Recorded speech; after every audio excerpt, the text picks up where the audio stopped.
ये किसी एक धर्म के बारे में बहस नहीं है, ये बात सबको स्पष्ट होनी चाहिए। किसी धर्म को महान बताने या किसी धर्म को कमतर बताने की ये बहस नहीं है। तो यदि कोई इस उम्मीद से देख रहा है या यहां आया है तो मैं आपको आश्वस्त करना चाहता हूं कि आपको नाउम्मीदी हाथ लगेगी। इस बहस में बहुत ज्यादा धार्मिक प्रतीकों के इस्तेमाल को लेकर भी ये दोनों लोग जो अभी आपको गंभीर दिख रहे हैं भले लोग हैं, कल शाम को चाय पर मिले थे, बहुत हंसी मजाक भी इनके बीच हुआ था और गलबैयां डालते हुए एक तस्वीर भी हुई थी।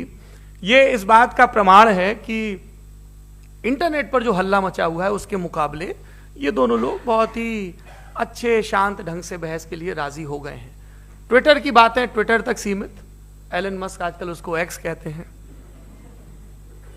और अब इस बहस की शुरुआत मैं इन विद्वानों का, हालांकि इनको परिचय की जरूरत नहीं पर हो सकता है, हमें पत्रकारिता में सिखाया जाता है कि नेवर अज्यूम, विज्ञान भी यही कहता है। मुफ्ती शमाइल नदवी साहब इस्लामिक विद्वान, शिक्षाविद हैं, कोलकाता के वाहियान फाउंडेशन के संस्थापक हैं, लखनऊ की प्रतिष्ठित दारुल उलूम नदवतुल उलमा से ग्रेजुएशन किया है, सोशल मीडिया और सार्वजनिक मंचों पर अध्यापन और बौद्धिक कामों में सक्रिय हैं और इस समय इंटरनेशनल इस्लामिक यूनिवर्सिटी मलेशिया से पीएचडी कर रहे हैं। अच्छी बात यह है कि पढ़ाई के साथ साथ ट्रैवल ब्लॉग भी बनाते हैं। पेट्रोनस टावर के सामने का ब्लॉग हमने देखा। हमारे साथ जावेद अख्तर साहब हैं। जावेद अख्तर साहब कवि हैं, शायर हैं, गद्य भी लिखते हैं, फिल्मों के लिए संवाद लिखे हैं, गीत लिखे हैं। इससे इतर ये वैज्ञानिक सोच को लेकर या अपने डिक्लेयर्ड एथिज्म को लेकर भी मुखर रहते हैं और अपने तहीं रैशनैलिटी की बात करते हैं। देवियों और सज्जनों, डज गॉड एग्जिस्ट? इस सवाल का जवाब सब अपने अपने तहीं खोजने की कोशिश कर रहे हैं। कोई इसको गॉड डैम पार्टिकल की खोज बताता है, कोई गॉड पार्टिकल की खोज बताता है, कोई हिग्स बोसान की खोज बताता है, कोई ये सवाल जवाब तलाशने की कोशिश करता है कि मास एग्जिस्टेंस में आखिर आया कैसे, हुआ क्या था, सृष्टि के पहले, समय के पहले क्या था। और कोई ये कहता है कि ये सारी खोजें जिस मस्तिष्क में हो रही हैं प्रकृति के क्रम में, वो कैसे विकसित हुआ। मैं उम्मीद करता हूं कि हम आज इन बुनियादी सवालों के कुछ जवाब हासिल करने में कामयाब हों। मैं सबसे पहले मंच पर आमंत्रित कर रहा हूं मुफ्ती शमाइल नदवी साहब को। आइए सर जी।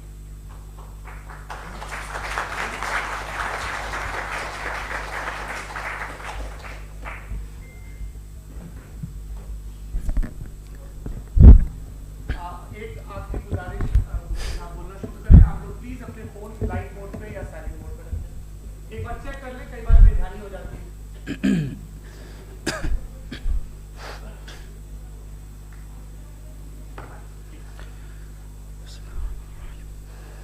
तमाम तारीफें उस क्रिएटर के लिए जिसने इस यूनिवर्स को एक मकसद के तहत पैदा किया है।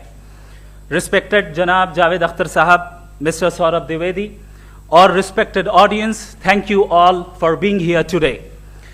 आज की डिबेट में चूंकि हम बात करने वाले हैं डज गॉड एग्जिस्ट के टॉपिक पर, तो ये एक ऐसा टॉपिक है जिसके मुताल्लिक कोई भी डिसीजन लेने के लिए अलग अलग स्टैंडर्ड्स हो सकते हैं। लिहाजा डिबेट के शुरू में यह जरूरी है कि हम ये जान लें कि आज के इस टॉपिक में कौन सा स्टैंडर्ड सही होगा और कौन सा गलत होगा। सबसे पहला स्टैंडर्ड जिसे मैं समझता हूं कि हमारे रिस्पेक्टेड जनाब जावेद अख्तर साहब बड़ी तेजी के साथ उसकी तरफ लपकेंगे, वो है साइंस। जबकि साइंस दर हकीकत खुदा के एग्जिस्टेंस को डायरेक्टली साबित करने या उसके एग्जिस्टेंस को डिनाई करने के लिए स्टैंडर्ड नहीं बन सकती। और उसकी वजह क्या है, ये मैं नहीं कह रहा, ये वो लोग कह रहे हैं जो साइंस के एक्सपर्ट्स हैं। नेशनल एकेडमी ऑफ साइंस कहती है science doesn't have the processes to prove और disprove the existence of God. Why? क्योंकि साइंस का ताल्लुक एम्पेरिकल एविडेंस से है और एम्पेरिकल एविडेंसेस का ताल्लुक हमारे नेचुरल और फिजिकल वर्ल्ड से है, जबकि गॉड नॉन फिजिकल और सुपर नेचुरल रियलिटी है। लिहाजा नॉन फिजिकल रियलिटी को आप उस टूल के साथ नहीं चेक कर सकते जिसका काम फिजिकल रियलिटी को तलाश करना है। लिहाजा आज इस डिबेट में गॉड की एग्जिस्टेंस को साबित करने या उसे डिनाई करने में साइंटिफिक एविडेंस को एक्सेप्ट नहीं किया जाएगा। दूसरा स्टैंडर्ड हो सकता है रेविलेशन, कि रेविलेशन के जरिए हम यह साबित करें कि गॉड एग्जिस्ट करता है या नहीं। लेकिन यह स्टैंडर्ड भी आज इररेलेवेंट है। क्यों? क्योंकि रेविलेशन मेरे नजदीक सोर्स ऑफ नॉलेज है, वैलिड सोर्स ऑफ नॉलेज है, लेकिन हमारे जावेद अख्तर साहब के नजदीक ये वैलिड सोर्स ऑफ नॉलेज नहीं है। लिहाजा आज की डिबेट में मैं एक भी एविडेंस किसी भी मजहबी स्क्रिप्चर से नहीं दूंगा, ताकि जावेद अख्तर साहब के लिए वो अनएक्सेप्टेबल ना हो। तीसरा जो मेयार हो सकता है वो है ऑब्जर्वेशन, कि भाई कोई कहे कि हमें खुदा दिखाओ, अगर है तो दिखाओ, या ये कि खुदा के एग्जिस्टेंस पर एम्पेरिकल एविडेंस दो, तो ये है दर हकीकत गलत टूल का इस्तेमाल करना। ये ऐसा ही है कि जावेद साहब मुझसे ये मुतालबा करें कि मुफ्ती साहब आप मेटल डिटेक्टर के जरिए प्लास्टिक डिटेक्ट करके दिखाएं। अब चूंकि प्लास्टिक डिटेक्ट नहीं हो पा रही है, लिहाजा plastic does not exist. No, you are using the wrong tool. इस टूल से प्लास्टिक को डिटेक्ट नहीं किया जाता। लिहाजा मैं समझता हूं कि गॉड के एग्जिस्टेंस पर एम्पेरिकल एविडेंस का मुतालबा करना एक बचकाना मुतालबा है, और हमारे रिस्पेक्टेड जनाब जावेद अख्तर साहब इस स्टेज से अब बहुत आगे निकल चुके हैं। अब बचता है एक ही स्टैंडर्ड, और वो स्टैंडर्ड है अक्ल, लॉजिक, रीजनिंग। और यही वो स्टैंडर्ड है जिसके तहत गॉड की एग्जिस्टेंस को साबित किया जाएगा या गॉड की एग्जिस्टेंस को डिनाई किया जाएगा। लेकिन चूंकि ये बहुत इंपॉर्टेंट और सेंसिटिव टॉपिक है, इसलिए लॉजिकल आर्ग्यूमेंट भी ऐसा होना चाहिए जो डेफिनेटिव हो, इनडेफिनेटिव ना हो, जो 2 और 2 4 की तरह बिल्कुल वाजे हो, जिसे लॉजिकली रिजेक्ट करना पॉसिबल नहीं हो। फॉर एग्जाम्पल हम कहें हमारे रिस्पेक्टेड मिस्टर सौरभ साहब, ये एक इंसान है और तमाम इंसान कॉन्शियस बीइंग है, लिहाजा नतीजा क्या निकला? हमारे सौरभ साहब भी कॉन्शियस बीइंग है। क्या ये इनडेफिनेट आर्ग्यूमेंट है या डेफिनेट आर्ग्यूमेंट है? ये डेफिनेट आर्ग्यूमेंट है। ये 2 और 2 की तरह वाजे है, इसमें किसी तरह जो है लॉजिकली इसको रिजेक्ट नहीं किया जा सकता। तो अगर आज हमारे जावेद अख्तर साहब ऐसी कोई अकली दलील और लॉजिकल एविडेंस दें खुदा के ना होने पर जो डेफिनेट भी हो, तो मैं ये ऐलान करता हूं कि यकीनन मैं उस एविडेंस को कबूल करूंगा और उस पर गौर करूंगा। लेकिन साथ में यह भी ऐलान कर देता हूं प्रेडिक्शन के तौर पर कि ऐसा कोई डेफिनेट आर्ग्यूमेंट कोई नहीं पेश कर सकता। दलील हम देंगे और डेफिनेटिव दलील देंगे, लॉजिकल दलील देंगे, ऐसी दलील देंगे जो एंटायर एथिस्टिक वर्ल्ड उसे रेफ्यूट नहीं कर सकती। चलें अब हम एक एग्जाम्पल सोचते हैं, एक सिनेरियो, सिंपल सिनेरियो, तमाम ऑडियंस से गुजारिश है। हम और आप एक आइसोलेटेड आइलैंड पर हैं, ऐसा आइलैंड जहां पे हमसे पहले कोई कभी नहीं गया। चलते चलते आपके सामने अचानक आपने देखा एक पिंक कलर की बॉल पड़ी हुई है। सबसे पहला सवाल आपके जहन में क्या आएगा कि ये बॉल यहां क्यों आई, कैसे आई, ये पिंक कलर की ही क्यों है? कोई और कलर भी हो सकता था। ये इसी शेप में क्यों है? कोई और शेप भी हो सकता था। नेचुरली आप इस तरफ पहुंचेंगे कि कोई ना कोई है जिसने इन स्पेसिफिक प्रॉपर्टीज के साथ इस बॉल को बनाया है और यहां पे रखा है। चूंकि आप जानते हैं कि ये जो बॉल है इसका एग्जिस्ट करना जरूरी नहीं है, ये एग्जिस्ट कर भी सकती थी, नहीं भी कर सकती थी, और एग्जिस्ट करना ही था तो किसी और फॉर्म में करती, किसी और कलर में करती। अब आप इस बॉल को एक्सपैंड करते चले जाएं, एक्सपैंड करते चले जाएं, एक्सपैंड करते चले जाएं, यहां तक कि ये बॉल यूनिवर्स के साइज की हो जाए। बताइए कि क्या साइज के बढ़ जाने से सवाल बदल जाएगा? हरगिज नहीं बदलेगा।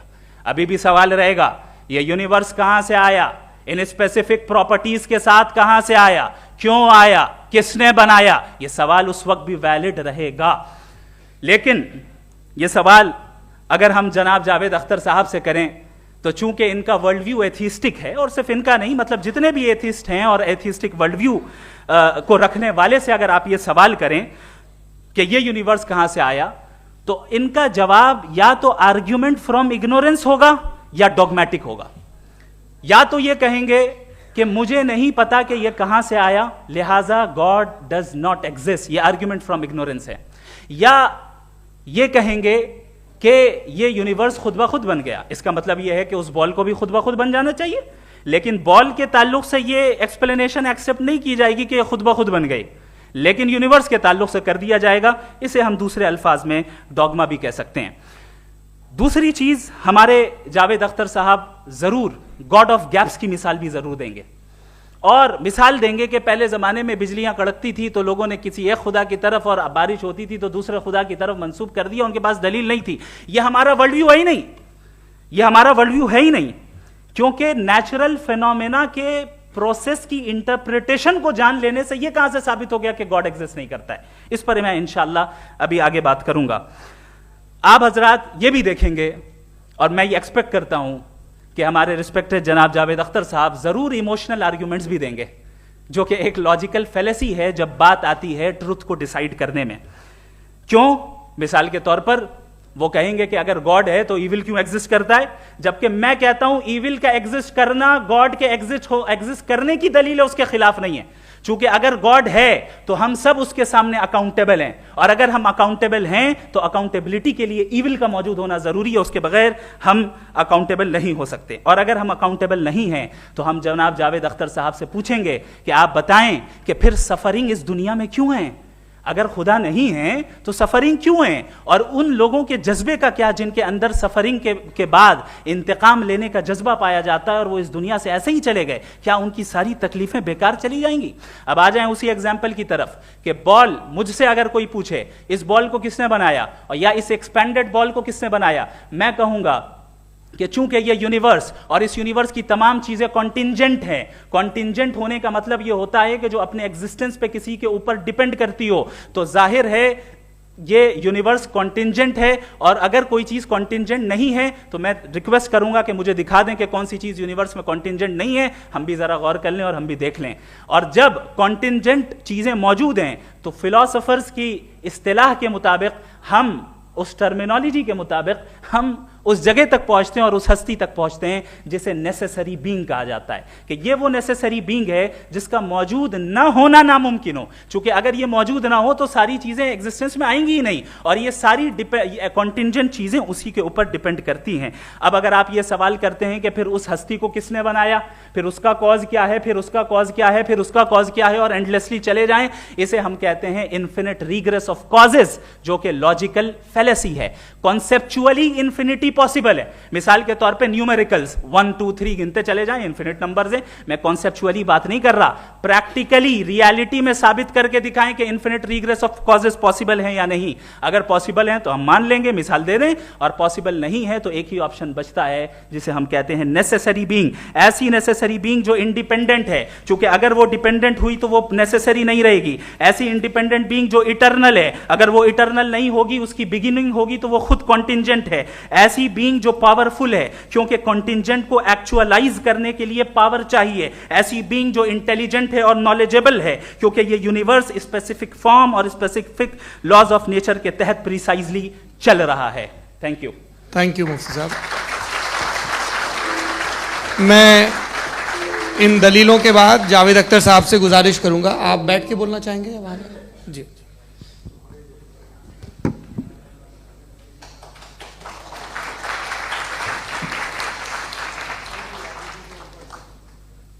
पहले तो मैं मुफ्ती साहब को एक अच्छी खबर देना चाहूँगा कि मेरी नॉलेज साइंस के बारे में बड़ी मामूली है, तो आप फिक्र ना करें उसकी, लेकिन कुछ कॉमन सेंस है मुझ में।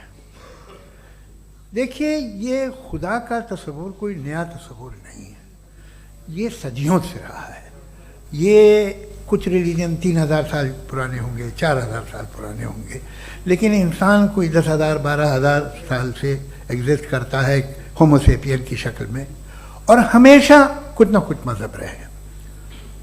ये मज़हब जाहिलों के नहीं थे, ये मज़हब एक ऐसी ग्रीक सोसाइटी के थे जहाँ बड़े बड़े फिलोसफर्स पैदा हुए। ये मज़हब इजिप्शियंस के थे जिन्होंने पिरामिड्स बनाए थे। ये रोमन्स के थे कि जिनका आर्किटेक्चर और सेनेट यानी पहली बुनियाद डेमोक्रेसी की लिमिटेड थी, मगर डेमोक्रेसी थी, ये उन लोगों ने किए थे। तो इनका जो जुपिटर था, रा था, ज़्यूस था, उन्हें उस पर इतना ही एतमाद था जितना आज किसी मजहबी आदमी को अपने खुदा पे होगा। क्रिश्चियनिटी आने से पहले यूरोप में एक मजहब था जर्मेनिक रिलीजन। उसका एक खुदा था, उसकी एक बीवी थी, उसके 2 बेटे थे, एक बेटी थी। कि जर्मनी में जब यूरोप में क्रिश्चियनिटी आई तो वो खुदा, उसकी बीवी और पूरे ख़ानदान चला गया। तो हमने, अगर हम हिस्ट्री देखें तो खुदा जो है वो ज़्यादातर फ़ानी है, वो हमेशा रहे नहीं। और वो जो लोग इन्हें मानते थे उनको आप कहें वो तो जाहिल थे, उन्हें तो कुछ पता ही नहीं था, ऐसा नहीं है। वो अपने वक्त में बड़े काबिल लोग थे और अपने वक्त में उन्होंने बड़े बड़े काम किए हैं, फिलोसफर्स थे, साइंटिस्ट थे। लेकिन उनका मजहब कहाँ गया, उनके खुदा कहाँ गए? आज जो खुदा हैं दुनिया में लोग उन्हें मानते हैं। आपको क्या मालूम कि कितने बरसों के बाद क्या होने वाला है? हम यूरोप में देखते हैं तो चर्च खाली हैं। तो वक्त के साथ चीज़ें बदलती हैं। जहाँ तक इसका ताल्लुक है मजहबों का, हर मजहब आपसे एक चीज़ मांगता है, फेथ। ये फेथ क्या चीज़ होती है? What is the difference between faith and belief? ये तो बहुत ही अहमखाना बात होगी कि कोई आदमी कहे साहब अगर खुदा है तो मुझे दिखाइए। ये तो जाहिलाना बात हुई। मैंने तो नॉर्थ पोल नहीं देखा है, मगर मैं मानता हूँ कि नॉर्थ पोल है। मैं क्यों मानता हूँ? इसलिए कि अगर ये दुनिया राउंड है तो उसका कोई टॉप होगा। कुछ लोग हैं जो वहाँ गए भी हैं, कॉमन सेंस कहता है कि ऐसा होगा, सबूत है, गवाह है, रीज़न है। तो ये मेरा फेथ नहीं है। तो फेथ में और बिलीफ में डिफरेंस क्या है? जो मजहब मांगता है आपसे, हर मजहब फेथ मांगता है। फेथ का मतलब ये है कि ना कोई गवाह हो, ना कोई सबूत हो, ना कोई रैशनल हो, ना कोई लॉजिक हो, ना कोई प्रूफ हो, मगर तुम एक बात को मानो। ये है फेथ। वरना बिलीफ होता। अगर इसमें कुछ भी सबूत होते, गवाह होते, तो फिर इसे आप बिलीफ कहते हैं। जैसे मेरा बिलीफ है कि नॉर्थ पोल है, मेरा फेथ थोड़ी है। फेथ इन तमाम शर्तों को रद्द करता है। तो फिर स्टुपिडिटी क्या है? अगर मैं एक बात ऐसी मानूं जिसकी ना कोई लॉजिक है, ना कोई रैशनल है, ना कोई प्रूफ है, ना कोई गवाह है, ना कोई सबूत है, और मैं उसे मानूं, तो ये स्टुपिडिटी हुई।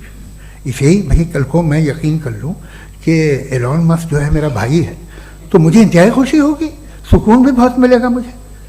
लेकिन और कहे भाई क्यों मानते हो, क्या सबूत है? भाई वो तो अमेरिकन है और तुम तो इंडियन हो, वो तो नस्ल लगे, तुम्हें कभी मिले भी नहीं।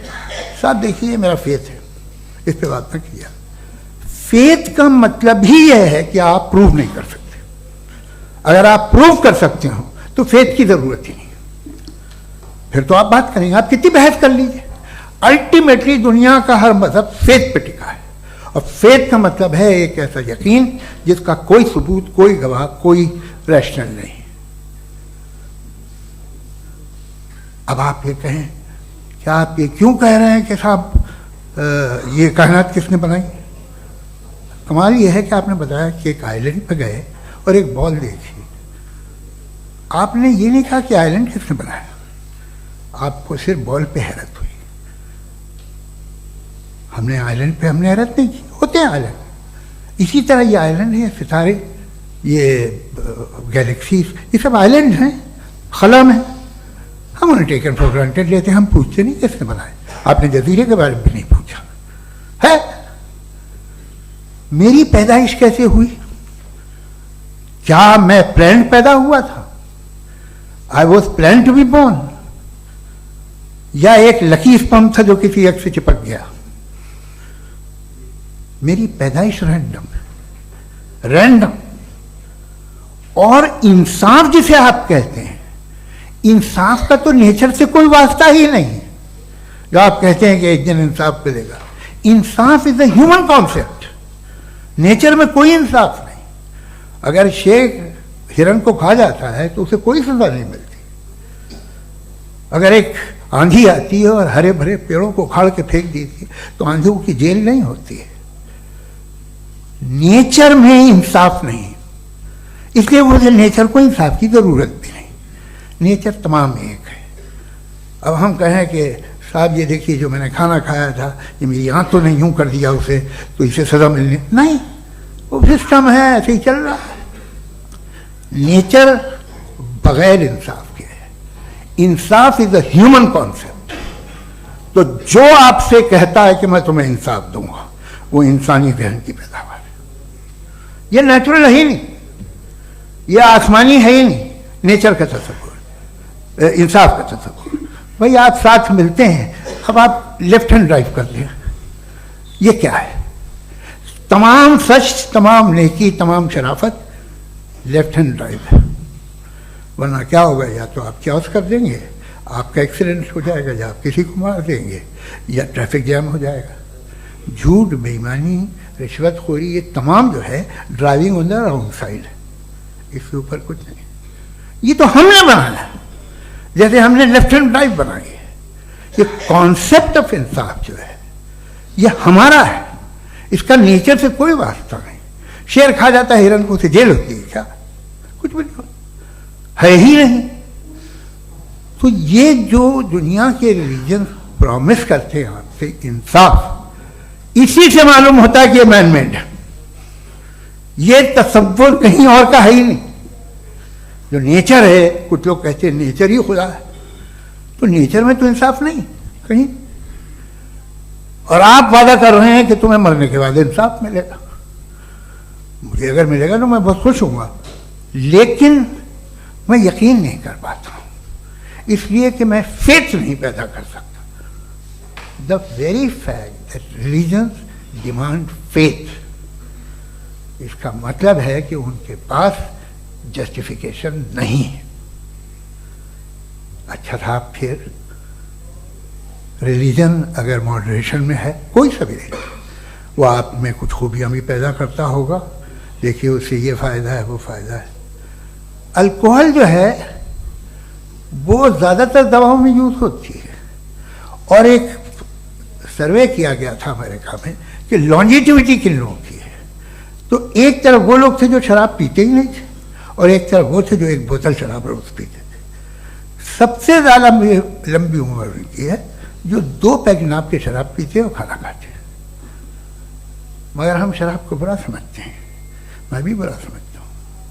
क्यों? ऐसा होता नहीं।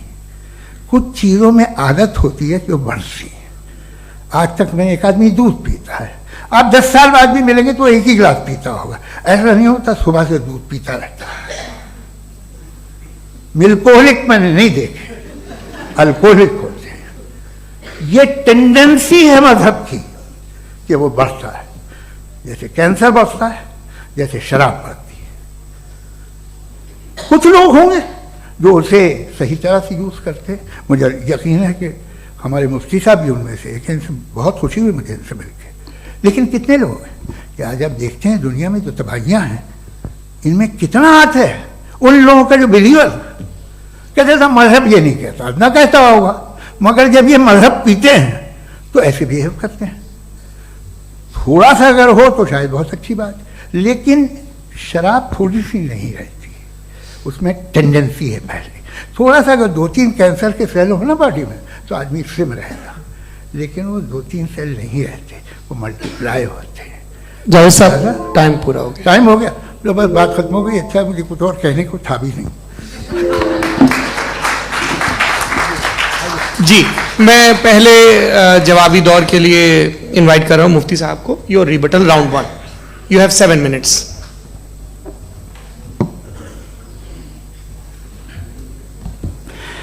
Thank you very much Javed साहब, आपकी बात को सुनकर बड़े महजूज हुए हम लोग। महजूज, do you understand? We enjoyed. Okay, अब थोड़ा सा लॉजिकली उसको हम लोग देखते हैं। दरअसल हम लोगों ने कल गुजारिश की थी मुफ्ती साहब से भी, जावेद साहब से भी, कि हिंदुस्तानी जबान आम फहम सबको समझ में आ जाए, और जहां कहीं आप मुश्किल शब्द इस्तेमाल करें वहां बताते भी चलें। Thank you. तो सबसे पहले हमारे रिस्पेक्टेड जावेद साहब ने हवाला दिया कि खुदा फानी है। कितने मजहब आगे चले गए, किसी ने जुपिटर को खुदा माना, किसी ने किसी को माना। मैं कहता हूं जिसने कॉन्टिंजेंट चीज को खुदा माना, गलत माना, वो खुदा ही नहीं, वो खुदा ही नहीं है।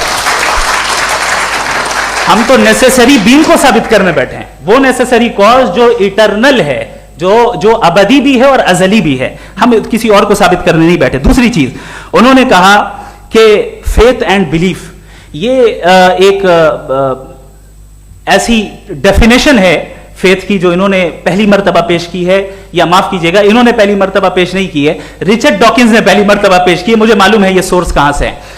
एपिस्टेमोलॉजिकली फेथ और बिलीफ का फर्क आप इस तरह नहीं कर सकते सर। फेथ सही भी होता है, गलत भी होता है, बिलीफ सही भी होता है, गलत भी होता है। जो लॉजिक, रीजन और एविडेंस से बैक्ड होगा वो फेथ सही होगा। और आप जिस फेथ की बात कर रहे हैं कि इलॉजिकल है और उसके पीछे नहीं है, तो we are on the same page. हम नहीं मानते उस फेथ को, जो फेथ ऐसा हो जिसके पीछे कोई लॉजिक ना हो, एविडेंस ना हो, हम नहीं मानते। हम तो उस फेथ के कायल हैं जिसके पीछे लॉजिक हो और एविडेंस हो। तो बिलीफ सही भी होता है, गलत भी होता है, फेथ भी सही होता है और गलत भी होता है। तो आज फेथ और बिलीफ के डिफरेंस पे बात नहीं हो रही। आज आप चाहे फेथ एक्सेप्ट कर लें या बिलीफ एक्सेप्ट कर लें, आज ये बात होगी कि ट्रूथ क्या है। चाहे ट्रू बिलीफ सही है या ट्रू फेथ सही है, और फॉल्स फेथ क्या है और फॉल्स बिलीफ क्या है, बात इस पे हो रही। दूसरी चीज इन्होंने पूछा, स्टुपिडिटी फिर क्या है? अगर फेथ, रिलीजन स्टुपिडिटी नहीं है तो और क्या है? चूंकि फेथ का मुतालबा करते हैं तो स्टुपिडिटी क्या है? मैं कहता हूं स्टुपिडिटी एथिज्म है। उसकी वजह यह है कि आप एक सड़क पे जा रहे हो और आप किसी गार्डन में जाएं और देखें वहां लिखा है फूलों के साथ, I love Javed Akhtar and I really do, I love you sir. So जब आप वहां पर पहुंचे तो वहां पहुंचकर अब ये बताएं, क्या आप ये कहेंगे wow what a natural selection? ये क्या नेचुरल सिलेक्शन है? नहीं, ये प्रिसाइजली डिजाइंड है, इसके पीछे डिजाइनर है। लिहाजा अगर कोई एक ऐसी कॉमन सेंस की बात को कबूल नहीं कर रहा है कि यूनिवर्स जो इतने प्रिसाइजली काम कर रहा है, हम कह दें कि खुद ब खुद बन गई, मैं समझता हूं इससे बड़ी स्टुपिडिटी और कुछ नहीं है। ये रैशनल चीज है। फिर हमारे सर ने कहा कि आपने बॉल पे फोकस किया, आइलैंड पे फोकस नहीं किया। अरे आइलैंड को किसने बनाया यही समझाने के लिए तो बॉल की मिसाल दे रहा हूं। और बॉल भी कॉन्टिंजेंट है, आइलैंड भी कॉन्टिंजेंट है, दोनों नेसेसरी बीइंग का मुतालबा करते हैं। आगे इन्होंने कहा कि नेचर में कोई इंसाफ नहीं है। हम डिसाइड करते हैं कि मोरालिटी क्या होती है, इंसाफ क्या होता है। हम डिसाइड करते हैं, जैसे ड्राइविंग सीट में ट्रैफिक वाला, ये तो किसी खुदा ने नहीं कहा, ये है, इसे कहते हैं फॉल्स इक्विवेलेंस। ये एक लॉजिकल फेलेसी है। आपने जो है मिसाल दी ड्राइविंग की और ट्रैफिक की, ये सब्जेक्टिव मोरालिटी है।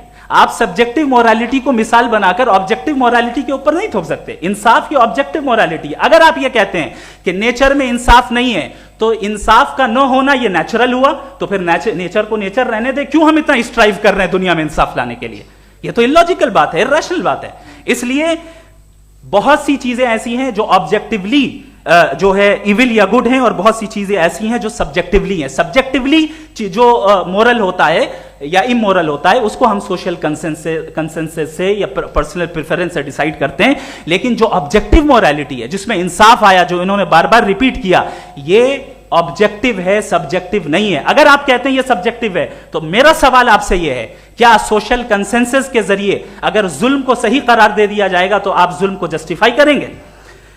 दूसरी चीज इन्होंने यह कहा कि 2 पैक शराब पी लें तो वो उतने पे नहीं रहता, बढ़ जाता है। यही मामला मजहब के साथ है। 2 पैक आप पी लें, बढ़ेगा। तो ये एक ऐसी मिसाल है, इसको कहीं भी फिट कर लें कि आप एथिज्म पे जब फिट करें, जब आप 2 पैक एथिज्म का लेंगे ना, तो वो बढ़ बढ़ के नॉर्थ कोरिया बनेगा। Thank you.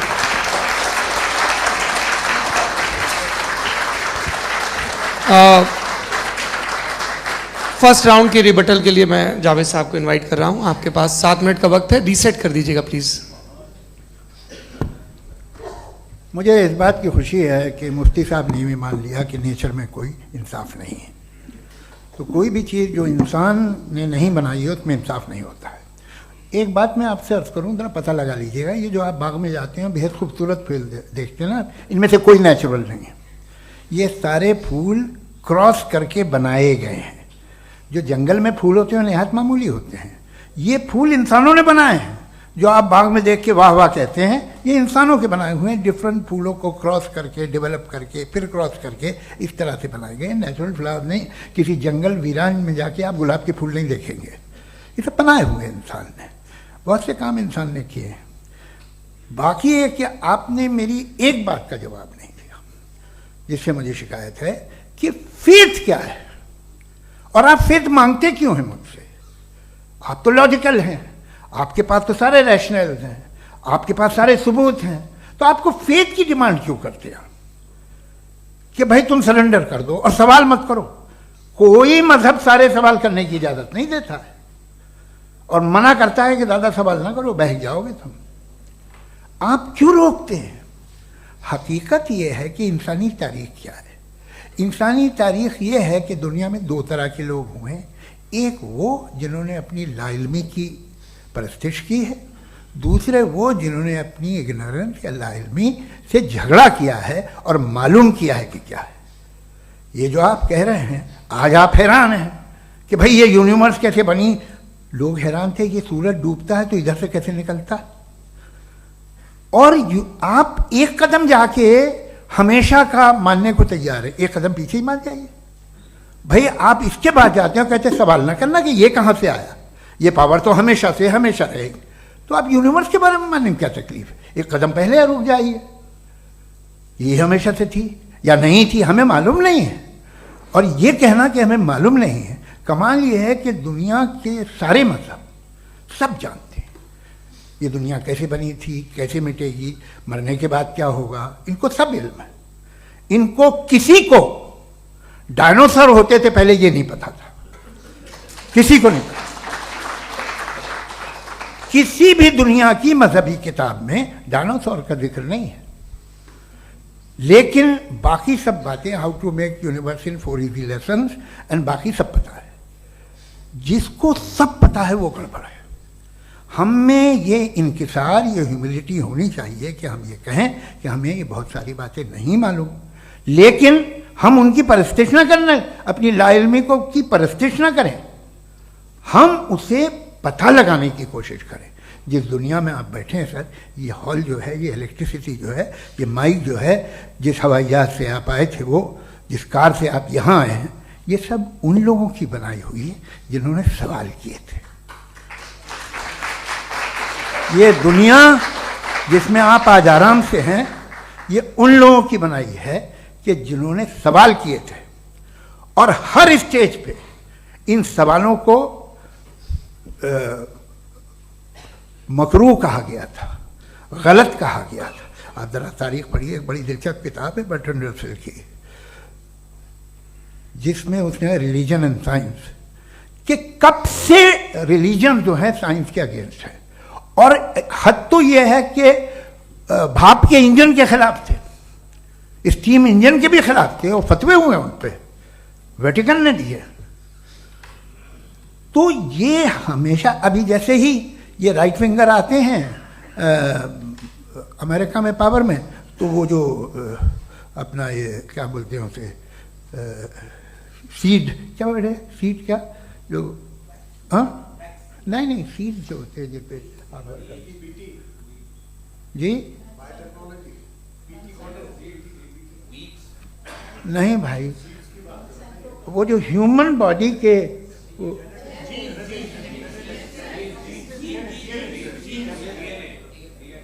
उस पर रिसर्च बंद हो जाती है, रिपब्लिकन नहीं करने देते। अरे भाई इतना डर क्या है तुम्हें? एक जमाने में बहुत नाराज थे ये सारे मजहबी लोग कि ये इंसान तो इंसान बनाने की कोशिश कर रहा है। आपको क्या तकलीफ भाई, बना ले तो बना लेने दो, ये खौफ क्या है? और ये सब आज जो आप कह कर रहे हैं नामुमकिन है, ये कैसे हुआ? मुझे एक किस्सा याद आता है। जब मैं 6ठी क्लास में था तो मैं मैथमेटिक्स में बहुत वीक था, तो एक टीचर रख दिया गया, उसने 1 2 3 4 5 6 7 तो सिखा दिया मुझे। वो दिन मैं भूल नहीं सकता हूँ मुफ्ती साहब, जिस दिन उसने ये बताया कि 1/2 क्या होता है और 3/4 क्या होता है। मुझे ऐसा लगा कि मेरा सर बीच से फट जाएगा। यह आदमी कह रहा है कि जो दीवार के अंदर जाओ वॉक करते हुए। आज हंसता हूँ मैं इस बात पे। तो आज जो बातें आपके जहन से बिल्कुल परे हैं और आप हैरान होते हो उन्हें देख के, एक वक्त आएगा कि मामूली लगेंगे। और हुआ है, आपकी इंसानी तारीख ही है। इतनी जल्दी सारे फैसले आप मत कर लीजिए, थोड़ा ये ह्यूमिलिटी रखिए कि भाई ये हमें नहीं मालूम। ये कहने में क्या आ रहा है? ये यूनिवर्स कहाँ तक फैली, ये कब से है और कब तक रहेगी, हमें नहीं मालूम। आपने फैसला कर लिया कब बनी। ये आपके हिसाब से कोई 14 बिलियन ईयर बनी जो समझा जाता है। उससे पहले हजारों करोड़ों अरबों साल तक खुदा बैठा क्या कर रहा था? खामोश बैठा था ऐसे ही, जमाइया ले रहा था। फिर उसे आइडिया आया, यार एक काम करते, वक्त अच्छा गुजर जाएगा, यूनिवर्स बनाते। सोचिए, वो तो हमेशा से है ना, मगर यूनिवर्स हमेशा से नहीं है, ये तो बनाई गई है। और उससे पहले क्या था, इनका क्या काम था? कैसी बात है, ये बड़ा आसान है। जो बात हमें आज धीरे धीरे पता चली है, बरसों 2000 और 2500 साल पहले आपको किसी ने बता दिया कि क्या था, आप मान गए, और तब से वही मान रहे हैं जो 2500 साल पहले कहा गया था। सब कुछ बदल गया है, सॉल्व हो रही हैं चीज़ें। अभी साइंस बिल्कुल दावा नहीं करती, या कोई फिलोसफर ये दावा नहीं करता कि हमें सब मालूम, बल्कि वो कहता है कि हमें जितना मालूम होता है उससे ये मालूम होता है कि हमें कितना कम मालूम। तो हम अपनी जहालत से लड़े, उसकी परस्तिश न करें। जी, टाइम है। Thank you so much. मैं तर्कों की श्रृंखला में राउंड 2 के लिए मुफ्ती साहब को आमंत्रित कर रहा हूं। आपके पास एक बार फिर से 7 मिनट का वक्त है। शुक्रिया। जनाब जावेद अख्तर साहब कई मर्तबा दोहरा रहे हैं कि फेथ का मतलब बताइए, फेथ का मतलब बताइए। मैंने बता दिया, फेथ सही भी होता है, गलत भी होता है। और आज हम फेथ पे बात नहीं कर रहे, हम ट्रुथ और डज गॉड एग्जिस्ट पे बात कर रहे हैं। क्या डज गॉड एग्जिस्ट, ये ट्रुथ यानी गॉड है या नहीं है, इसमें से दोनों ट्रुथ क्या है। अब आप उसे फेथ कह लें, बिलीफ कह लें, नॉट माई बिजनेस। उसके बाद आपने कहा कि भाई सवाल करने से मजहब रोकता है। मैं कहता हूं जो रोकता है वो रोकता होगा, मैं नहीं रोकता, बल्कि सवाल करें, सवाल करना चाहिए। सवाल कर करके तो हम आगे बढ़ते हैं, तरक्की करते हैं, और इसीलिए मैं आज यहां पे आया हूं। लेकिन सवाल सिर्फ खुदा से नहीं होगा, आपसे भी होगा। सवाल एथिज्म से भी होगा, सवाल सिर्फ मजहब से नहीं होगा, सबसे होगा। और आज मैं सवाल करूंगा और उम्मीद है कि आप जवाब देंगे। अभी तक आपने वैसे कॉन्टिंजेंसी आर्गुमेंट का कोई जवाब नहीं दिया है। चलें, आपने कहा यूनिवर्स के बारे में इटर्नल क्यों नहीं बोल देते। ये चूंकि लॉजिकली पॉसिबल ही नहीं है कि यूनिवर्स इटर्नल हो। यूनिवर्स एक कॉन्टिंजेंट चीज है जो टाइम एंड स्पेस के पाबंद है, टाइम एंड स्पेस से बाउंड है। जो टाइम एंड स्पेस से बाउंड होगा वो कॉन्टिंजेंट होगा, जो कॉन्टिंजेंट होगा वो उसकी बिगिनिंग हुई होगी, जिसकी बिगिनिंग हुई होगी वो इटर्नल नहीं हो सकता। ये तो कॉमन सी बात है। आपने कहा कि किसी मजहबी किताब में डायनासोर का जिक्र नहीं है। अफसोस कि आज तक किसी मैथमेटिक्स के किताब में मुझे डायनासोर का जिक्र नहीं मिला।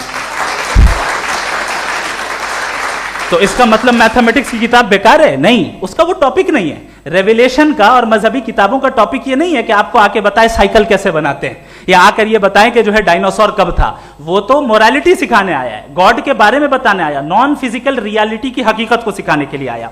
रिलीजियन साइंस को रोकता है? नहीं रोकता। अगर रोकता है तो गलत करता है। रिलीजियन साइंटिज्म को रोकता है, जिसमें हमारे जावेद साहब मुख्तल हैं। साइंस और साइंटिज्म में फर्क है। साइंटिज्म यह है कि आप समझें कि साइंस और साइंटिफिक मेथोडोलॉजी ये नॉलेज को हासिल करने का वाहिद सोर्स ऑफ नॉलेज है। यह है साइंटिज्म। हम इसे रिजेक्ट करते हैं। हम साइंस को तो तरक्की करते हैं, भाई आप हमारी पूरी तारीख कर लें, पढ़ लें तो आपको पता चल जाएगा। बहरहाल ये अलग टॉपिक है। उसके बाद इन्होंने एक लफ्ज कहा, वेटिकन ने फतवा दिया। वेटिकन का फतवे से कोई ताल्लुक नहीं है, दोनों कॉन्ट्राडिक्टरी अल्फाज हैं। उसके बाद उन्होंने कहा कि भाई हमें नहीं मालूम। अगर नहीं मालूम तो क्लियरली कह देना कि नहीं मालूम है, इसमें क्या हरज है। तो वही तो मैं कह रहा हूं ना कि आप कह दें कि नहीं मालूम, लेकिन क्लेम क्यों कर रहे हैं कि गॉड एग्जिस्ट नहीं कर रहा है। आप कह दें नहीं मालूम है, हो सकता है हो सकता ना हो, लेकिन आप क्लेम कर रहे हैं। The moment you say God does not exist, this is a claim, and now the burden of proof is upon you too, जैसे हमारे ऊपर है। और क्यों है मैं बताता हूं, क्यों है ये भी मैं बताता हूं। फिलोसॉफिकली जो क्लेम होता है ना, सिर्फ ये नहीं होता कि इंसान कहे पॉजिटिव क्लेम करे और नेगेटिव क्लेम करे तो बर्डन ऑफ प्रूफ नहीं है। आप मिसाल के तौर पे मैं कहूं कि फुला उस कमरे में कोई नहीं है, मैंने एक नॉलेज का क्लेम किया है। उस कमरे में कोई नहीं है, मैंने एक नॉलेज का क्लेम किया। या तो मैं कहूं मुझे नहीं पता, हो भी सकता है नहीं भी हो सकता है, this is not a claim. लेकिन जब मैं कह रहा हूं कि वहां कोई नहीं है, या मैं कह रहा हूं वहां कोई है, दोनों क्लेम है और दोनों के ऊपर बर्डन ऑफ प्रूफ है। हमारे ऊपर भी बर्डन ऑफ प्रूफ है। मैंने कंटिजेंसी आर्ग्यूमेंट दिया, इसे तोड़कर दिखाइए। आखिरी चीज, इन्होंने कहा कि खुदा दुनिया बनाने से पहले 150 साल पहले या करोड़ों साल पहले क्या कर रहा था? अरे हजरत, चलें, बहरहाल मैं जवाब दे देता हूं, आप हमारे रिस्पेक्टेड पर्सनालिटी हैं, अगर आप नहीं होते तो मैं ऐसे एंटरटेन ही नहीं करता। टाइम, ये 100 साल पहले या 100 साल बाद, पहले बाद में अभी, ये वो अल्फाज हैं जिनका ताल्लुक टाइम से है। टाइम शुरू ही हुआ है यूनिवर्स की बिगिनिंग के बाद, तो उसके पहले खुदा क्या कर रहा था? सवाल इलॉजिकल है, ये फेलेसी है। यानी आप ये कह रहे हैं कि यूनिवर्स के बनने से पहले खुदा क्या कर रहा था? टाइम के बनने से पहले, पहले का ताल्लुक टाइम से, टाइम उस वक्त था ही नहीं, तो ये सवाल ही इनवैलिड है खुदा के ताल्लुक से। दूसरी चीज, आर्ग्यूमेंट ऑफ कंटिंजेंसी जो मैंने आपके सामने पेश की है, आपने बार बार ये प्रूफ किया और ये कह रहे हैं कि गॉड ऑफ गैप्स। देखिए, पहले नहीं मालूम था, साइंस ने कर दिया। सिंपल की मिसाल से मैं समझा देता हूं। जिस गैप्स की आप बात कर रहे हैं ना, साइंस उन गैप्स को जिन चीज के जरिए भी प्रूव करेगा वो कॉन्टिंजेंट ही होगा, अब चाहे वो फोर्स हो, मैटर हो या एनर्जी हो। लिहाजा सवाल हमारा उस वक्त भी वैलिड होगा जब तक कि आप नेसेसरी बीइंग पे ना आ जाएं, और इन्फिनिट रिग्रेस पॉसिबल नहीं है of causes in practical world, तो जाहिर है कहीं रुकना पड़ेगा, जहां रुकेंगे वही खुदा है। दूसरी चीज, आपने ये कहा, क्या कह रहा था मैं, किस पॉइंट को? What?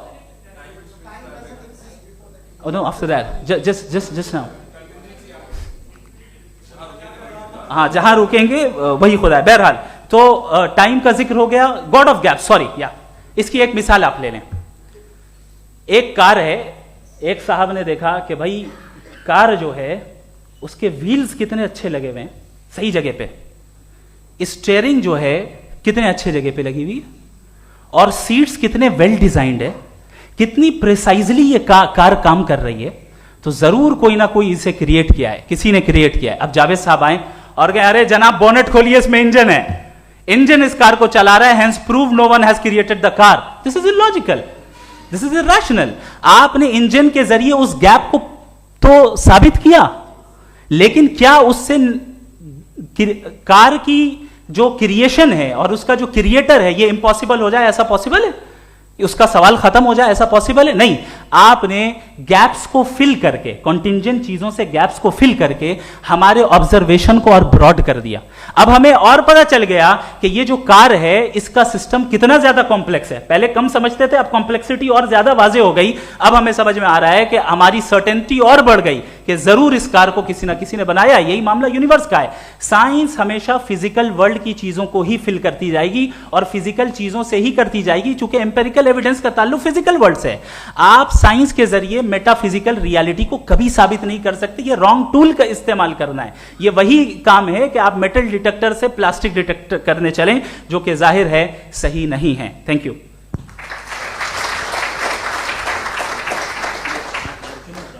जी, ये आर्ग्यूमेंट का राउंड 2 है। हाँ। 7 मिनट है। पहले तो मैं आपसे अर्ज करूं कि आपने कहा कि जब कायनात ही नहीं थी तो वक्त भी नहीं था, कुछ भी नहीं था। कैसे नहीं था? खुदा था। एक एग्जिस्टेंस तो था ना खुदा का। तो जब खुदा था तो वक्त भी होगा। ऐसा नहीं कि कुछ भी नहीं था, खुदा था। अच्छा, बाकी एक आपने कहा साहब आप साबित कीजिए, आपके पास भी लॉजिक है, मेरे पास भी लॉजिक है। आप मेरा जिम्मेदारी नहीं है साबित करना कि खुदा है। बर्टन रसल ने बड़ी अच्छी बात कही। बर्टन रसल ने बड़ी अच्छी बात कही। मैं आपसे अगर ये दावा करूं कि एक चाय की केतली मरीख के चारों तरफ घूम रही है, मार्स के चारों तरफ, तो यह आपका काम नहीं है कि आप साबित करें कि कोई चाय की केतली नहीं है। ये मेरा काम है, मैंने दावा किया है। ये दावा तो मजहबी लोग करते हैं कि खुदा है। मैं क्यों साबित करूं कि नहीं है? जब तक आप मुझे कन्विंस नहीं कर देंगे मैं नहीं मानूंगा। आपकी जिम्मेदारी है, मेरी जिम्मेदारी नहीं है।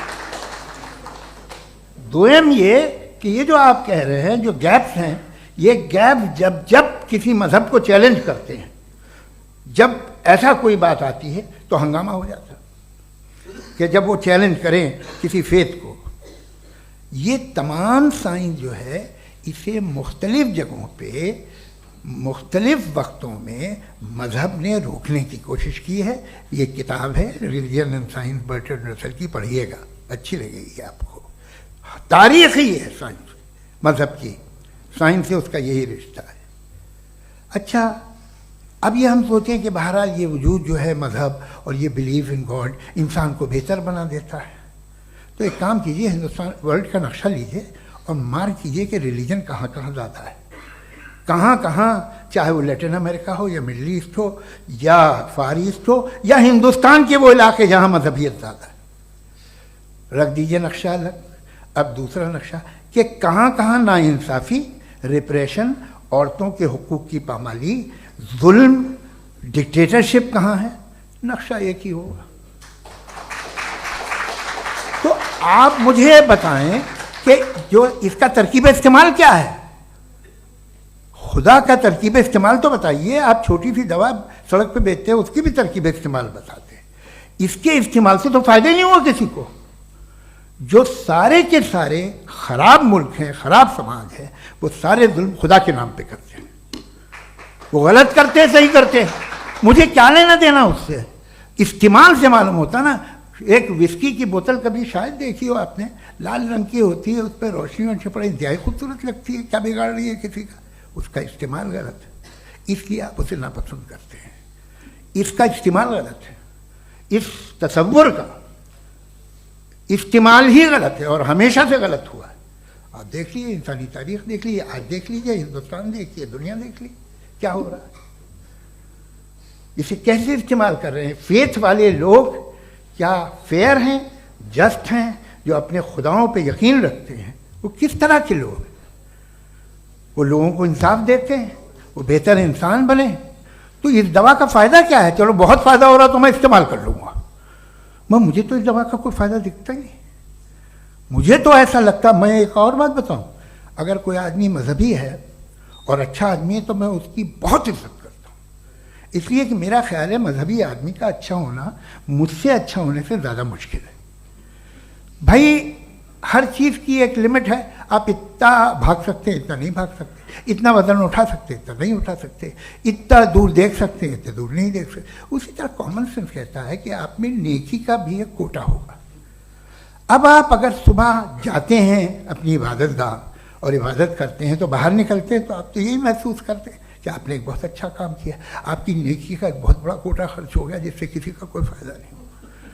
मैं तो नहीं जाता हूँ तो मुझे तो किसी को खाना खिलाना पड़ेगा, किसी बेवा की मदद करनी पड़ेगी। मैं अपना कोटा कैसे कंज्यूम करूं? आप अपना कोटा, सारे मजहबी लोग इंतहाई यूजलेस कामों में यूज करते हैं।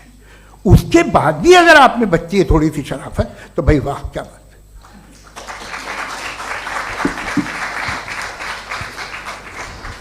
एक तो मुझे ये बात बहुत अच्छी लग रही है कि दोनों ही विद्वान समय को मानते हैं और बहुत समय से अपनी दलीलें और बाज दफा समय से पहले अपनी तकरीरें पूरी करके अपनी अपनी कुर्सी पर बैठ रहे हैं।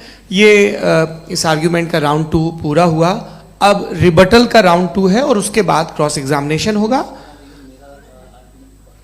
नहीं, आपका आर्ग्यूमेंट हो गया सर।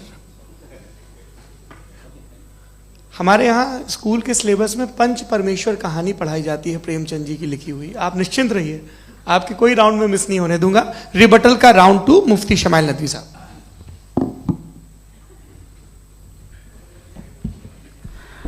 असल में जो हकीकी प्रॉब्लम है, असल प्रॉब्लम है, वो ये है कि जावेद साहब के पास कॉन्सेप्ट ऑफ गॉड क्लियर नहीं है।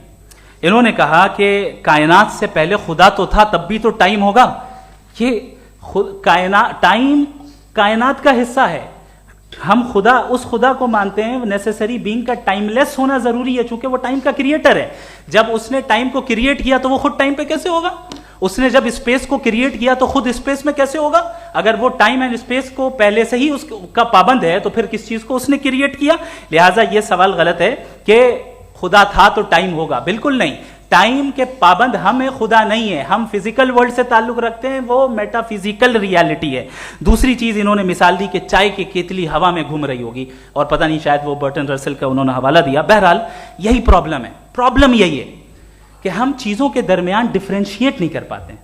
ये जो आपने मिसाल दी ये इमेजिनेशन है, और मैं जो साबित कर रहा हूं वो लॉजिकल नेसेसिटी है। आप इमेजिन करने आए तो कुछ भी करें, जुपिटर में पिंक एलिफेंट होगा, यूनिकॉर्न होगा, करें, उससे कायनात पे क्या फर्क पड़ता है? उससे आप लॉजिकल नेसेसिटी साबित नहीं कर सकते।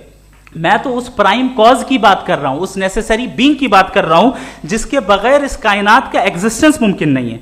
दूसरी चीज, मजहब को साइंस चैलेंज करती है वगैरह वगैरह, ये हमारा टॉपिक ही नहीं है।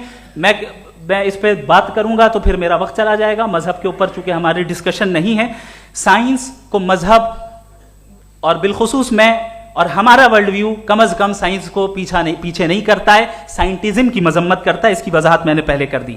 दूसरी चीज इन्होंने कहा वर्ल्ड का नक्शा लीजिए, वर्ल्ड मैप लीजिए, दो अलग अलग जगह की। हजरत, मैंने ये होमवर्क किया था और मैंने मिडिल ईस्ट का एक नक्शा लिया और यूरोप का एक नक्शा लिया, ये मजहबी इलाका और ये लिबरल और एथीस्ट इलाका।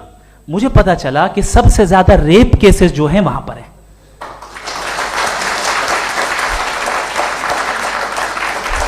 मुझे यह पता चला यूएन की रिपोर्ट के मुताबिक, मैं ये अपने घर से नहीं लेके आ रहा, कि जो वर्किंग वुमेन है यूरोपियन कंट्रीज में, उसमें 81% वुमेन सेक्सुअल हैरेसमेंट का वर्क में शुमार हो रही है। ये मिडिल ईस्ट में नहीं हो रहा है, वो मजहबी लोग हैं इसलिए नहीं हो रहा है।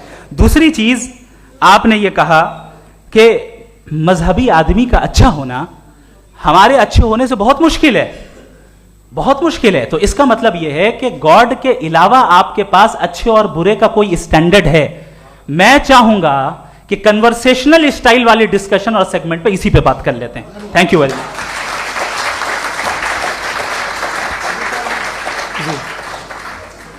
ये रिबटल का राउंड 2 है, आपके पास 5 मिनट का वक्त है और इसके बाद क्रॉस एग्जामिनेशन शुरू करेंगे। आप चाहे तो जो इन्होंने सवाल पूछे उनके जवाब आप रिबटल में भी दे सकते हैं। जी जी, देखिए पहले तो ये बात कि ये मिसाल गलत नहीं है, गलत है। इन्होंने पहले ही हमको डिसार्म कर दिया, कह लिया अकल से मामला सॉल्व नहीं हो सकता, लॉजिक से आप पहुंच नहीं सकते। ये एक मेटाफिजिकल चीज़ है। मेटाफिजिकल अजीब सा लफ्ज़ है, ठीक से किसी को माने नहीं मालूम इसके, तो ऐसा लगता है कुछ बड़ी चीज़ है। अरे भाई क्या होता है मेटाफिजिकल, बताओ, खड़ी हो। ये एक लफ्ज़ है जो कहीं भी इस्तेमाल हो जाता है। जब आप एक बात कर रहे हैं और आप मुझसे बहस कर रहे हैं तो मुझे मेटाफिजिकल मत बताइए, आप लॉजिकली मुझे प्रूव किए। और अगर लॉजिकली आप नहीं बात करते साहब ये मेटाफिजिकल है, तो फिर हम आप बात क्या कर रहे हैं? मेरा आपका किस ज़बान में कॉन्वर्सेशन होगा? और ये कहना कि वक्त पहले नहीं था, तो फिर क्यों कहते हैं ये हमेशा से और हमेशा रहेगा? हमेशा वक्त है, तो आप कैसे कहते हैं वो हमेशा से है और हमेशा रहेगा? हमेशा का मतलब है कोई वक्त, अगर वक्त ही नहीं है तो हमेशा कैसे? बाहर वो रहेगा।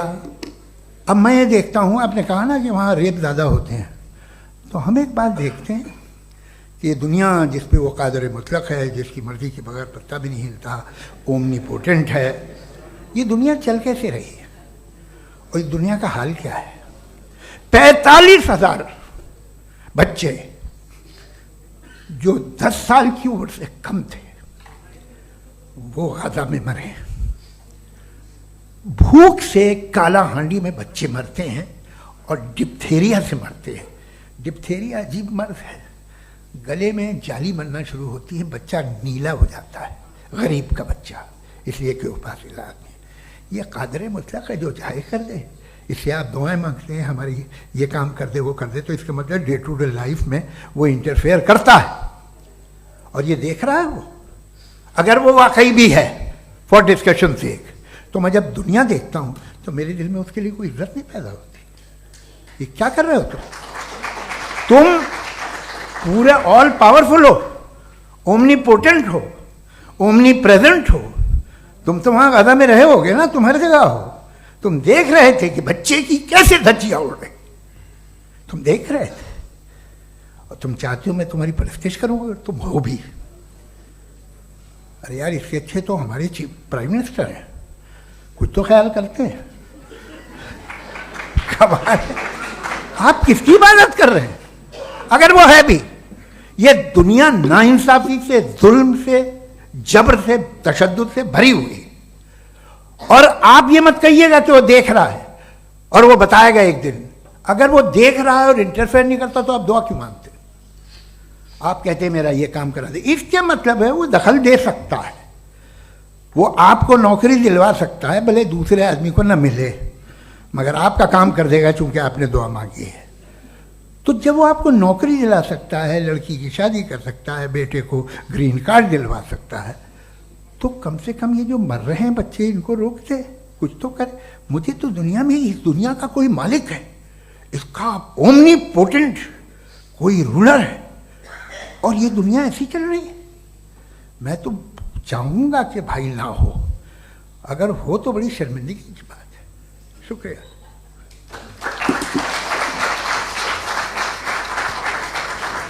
देवियों और सज्जनों, इस बहस के 2 राउंड और 2 रिबटल पूरे हो चुके हैं।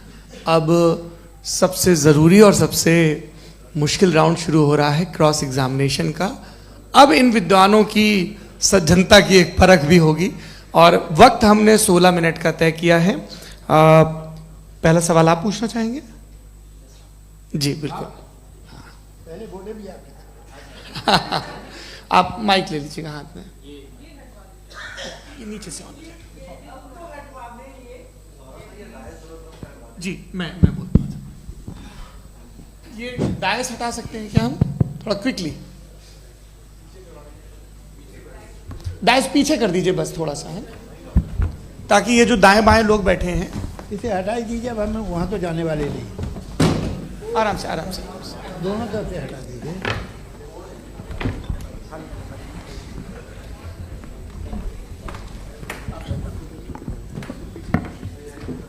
इस बीच आप लोग भी अपने अपने सवाल तैयार कर लें। ये ध्यान रखेंगे कि मैं यहाँ से सवाल लूँगा, आप लोगों को अपना हाथ ऊपर करना है, अपना नाम बताना है, और अधिकतम 3 वाक्यों में अपना सवाल पूरा करना है। कई लोग सवाल की जगह भाषण देने लगते हैं, उससे आज बचना है। जी मुफ्ती साहब, पहला सवाल आपका, 16 मिनट हैं, हम दोनों लोगों के सवाल लेंगे। जी जी बहुत शुक्रिया। आपकी जो अभी बात हुई बहुत अहम थी, मैं इसको चाहूँगा कि आगे डिस्कस करूँ, लेकिन चूँकि अभी ये वो सेगमेंट है क्रॉस एग्जामिनेशन, तो सबसे पहला सवाल आपसे ये है कि जो मैं इतनी देर से कॉन्टिंजेंसी आर्ग्यूमेंट आपको बता रहा था, ये अकल से ही बता रहा था हजरत, आप ये बताएं कि आप इन्फिनिट रिग्रेस ऑफ कॉजेस को पॉसिबल मानते हैं या नेसेसरी बीइंग के एग्जिस्टेंस को सही समझते हैं? चूंकि 2 ही ऑप्शन हो सकता है, आप ये बताएं। देखिए, आपको मैं ईमानदारी से बात करूँ, एक तो मैं कॉन्टिजेंसी वर्ड ठीक से समझता नहीं, और इस वक्त भी जो आपने अंग्रेजी के अल्फाज इस्तेमाल किए वो ज़रा थोड़े से मुझे डिफ़िकल्ट और कॉम्प्लिकेटेड लगे, तो आप ज़रा सिंपल ज़बान में सवाल कर सकते हैं? बिल्कुल कर सकता हूँ जी। यूनिवर्स की हर चीज कॉन्टिंजेंट होने का मतलब यह है कि वो अपने एग्जिस्टेंस में किसी के ऊपर डिपेंडेंट है। जो भी चीज डिपेंडेंट होगी वो चीज इंडिपेंडेंट नहीं हो सकती, तो उसका कोई ना कोई कॉज होगा। तो अब आप क्या समझते हैं कि ये इन्फिनिट रिग्रेस है, यानी कॉज पर कॉज, कॉज पर कॉज, कॉज पर कॉज, और कभी कोई यानी ये एंडलेसली चलता रहा? क्योंकि अगर ऐसा होगा तो हम तो एग्जिस्टेंस में आते ही नहीं। लॉजिकली ये मुत्तफक अलैह चीज है, मुत्तफक अलैह अग्रीड अपॉन। इस पे हमने एग्री किया था कि मुश्किल शब्द आएगा तो अर्थ बताना पड़ेगा। तो इन्फिनिट रिग्रेस तो पॉसिबल नहीं है, तो कहीं ना कहीं आपको रुकना पड़ेगा ऐसे नेसेसरी बीइंग पर। नहीं, कोई जरूरत नहीं रुकने की। किसने कहा आप रुकना पड़ेगा? आप रुकते हैं खुदा पे, आप नहीं रुकते। आप कहते हैं वो हमेशा से, जब उस वक्त से है जब वक्त नहीं था। आप कहाँ रुकते हैं कि अब हुआ था वो? आप नहीं कहते। हम क्यों नहीं मान सकते कि यूनिवर्स जो है और बल्कि मल्टीवर्सेस जो है वो हमेशा से हैं, वो बनती है, बिगड़ती है। एक हमारे यहाँ एक चीज़ है ब्लैक होल, वो समेट लेता है वापस, फिर ब्लास्ट होता है, फिर फैल जाता है। और इसमें हमारी तो खैर कोई औकात ही नहीं है इंसान की।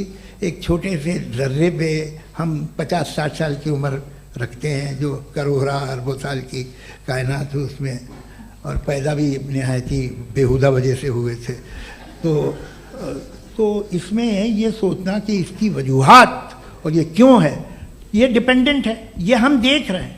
क्या मालूम, आप सोचिए कि ये जो फैल रही है कायनात, ये कहाँ फैल रही है, ये कहाँ जा रही है, और ये फैल क्यों रही है? अरे बना ली थी तुमने, रुको भैया, काफ़ी है। ये फैल क्यों रही है? ये और कौन सी कायनात जिसे मैं दूरबीन से देखता हूँ तो 2 बिलियन लाइट ईयर पे है, उससे मेरा कोई वास्ता ही नहीं है। 2 बिलियन ईयर यानी अगर मैं 80,000 माइल्स पर सेकेंड से चलूं तो 20 करोड़ साल में वहां पहुंच जाऊंगा। इसकी ज़रूरत क्या थी? ये दुनिया, ये कायनात तो इंसान अशरफुल मखलूक़ात के लिए बनाई गई ना। तो ये सब ये टर्म समझ में नहीं आया।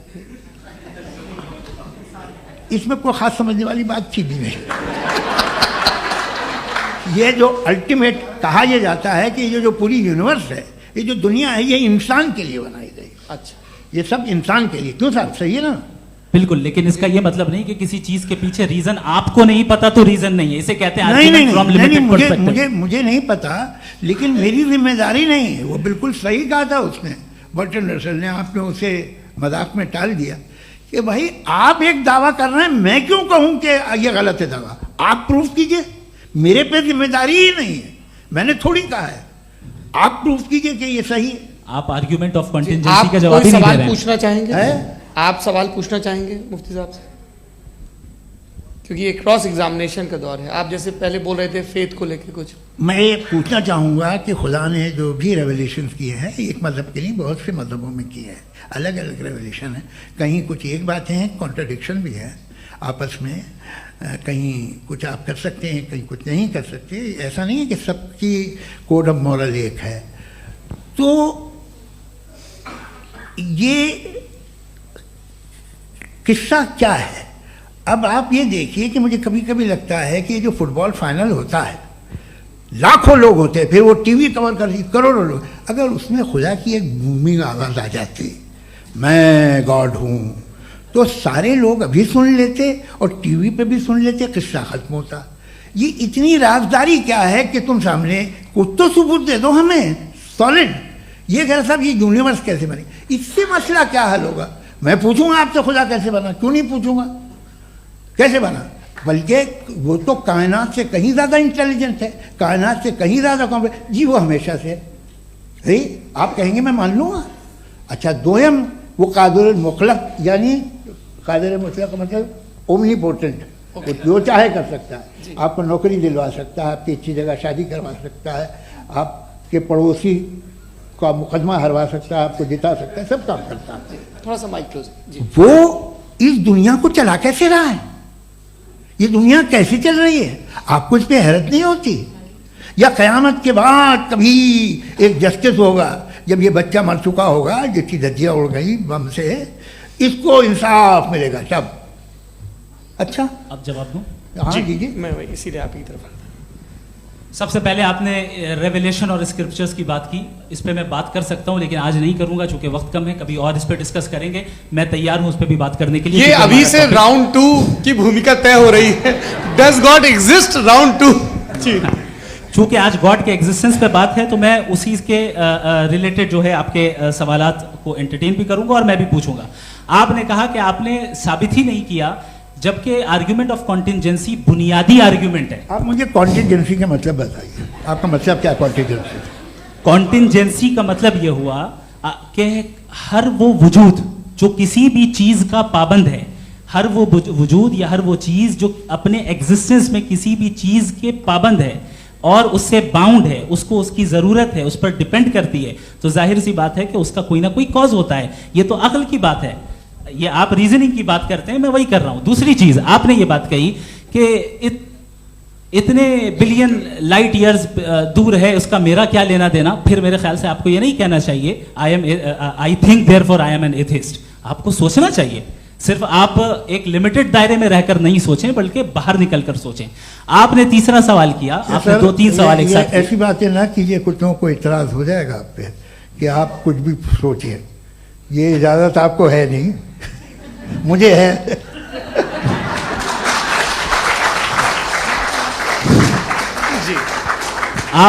आपने प्रॉब्लम ऑफ इविल के ताल्लुक से सवाल किया और बार बार आप एक लफ्ज रिपीट कर रहे हैं कि ओमनीपोटेंट गॉड है, ऑल पावरफुल गॉड है। यही तो दरअसल समझना है कि गॉड का कॉन्सेप्ट क्या है। प्रॉब्लम ऑफ इविल जो है, प्रॉब्लम ऑफ इविल दर हकीकत 2 असम्पशंस पर कायम है। अगर आप इन 2 असम्पशंस को समझ जाएं तो ये प्रॉब्लम नहीं रहेगी, आर्ग्यूमेंट आपको समझ में आ जाएगी कि ये कोलैप्स कर जाता है। पॉइंट नंबर 1, यानी जो आपका सबसे पहला फॉल्स असम्पशन है कि गॉड मर्सीफुल है, ओमनीपोटेंट है, दुनिया में जुल्म हो रहा है। लेकिन आपको यह समझना चाहिए कि हमारे वर्ल्ड व्यू के मुताबिक गॉड सिर्फ ओमनीपोटेंट और सिर्फ मर्सीफुल नहीं है, बल्कि वो ऑल वाइज भी है और वो ऑल नोइंग भी है। उसके हर काम के पीछे हिकमत और विजडम है। ये कोई जरूरी नहीं है कि वो हिकमत और विजडम आपको समझ में आए या मुझे समझ में आए। अगर आप जो समझ रहे हैं उसके मुताबिक आप फैसला कर रहे हैं, ये लिमिटेड पर्सपेक्टिव से आर्ग्यूमेंट है। और इस चीज को हम अपनी दुनिया में, अपने लाइफ में, डेली लाइफ में इस प्रिंसिपल को एक्सेप्ट करते हैं। हम जब किसी डॉक्टर के पास जाते हैं, डॉक्टर के पास जाकर वो अगर उसने हमें कोई दवाई दी है तो हम ये तो नहीं कहते कि जब तक आपके पास जितना नॉलेज और जितना विजडम नहीं है, आपने क्यों ये दवाई दी है, तब तक हम इस चीज को एक्सेप्ट नहीं करेंगे।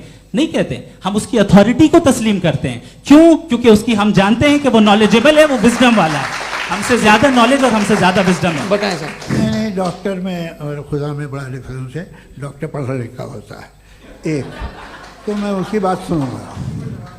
दोयम ये नहीं, कुछ जवाब तो ये भी नहीं है सर प्लीज, अगर सब ऑडियंस से बोलने लगेंगे तो फिर मतलब नहीं सिविलाइज्ड बहस का। मतलब आप ये कहें कि चूंकि आप डॉक्टर पे बिलीव करते हैं इसलिए खुदा पे बिलीव किए, क्या ये मिसाल आपको समझाने के लिए आर्गुमेंट है, इस पे आपको एतराज नहीं है। तो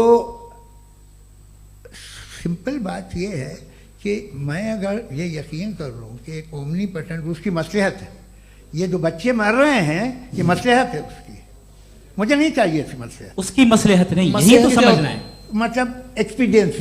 अच्छा, इस आपने अभी मेरी बात पूरी सुनी नहीं। मैंने कहा आपका पूरा आर्ग्यूमेंट दो फॉल्स असम्पशंस पर है। एक फॉल्स असम्पशन मैंने बता दिया, दूसरा फॉल्स असम्पशन ये है कि इस दुनिया में इविल के होने का कोई गुड रीजन नहीं है, जबकि हमारे पास बाज रीजंस मौजूद हैं, हमारे पास बाज वजूहात मौजूद हैं। अगर इस दुनिया में इविल ना हो तो आप गुड को डिफाइन कैसे करेंगे? अगर जुल्म ना हो आप इंसाफ को समझेंगे कैसे? अगर तारीकी ना हो तो आप लाइट को समझेंगे कैसे? बहुत अच्छे। अभी और सुन लें, अभी और बाकी है। ये तो बात बहुत पसंद आई साहब मुझे, कि जब तक रेप ना हो तब तक औरतों की इज्जत का ख्याल आपने मेरा जवाब पूरा सुना ही नहीं। जब तक के बच्चों का कत्ल ना किया जाए तब तक आपको बच्चों की मासूमियत की इज्जत। आपने पूरा जवाब सुना ही नहीं। क्या बात है, क्या आपने नुक्ता निकाला? आपने पूरा जवाब सुना ही नहीं। आप सुन लें, मेरी बात सुन लें।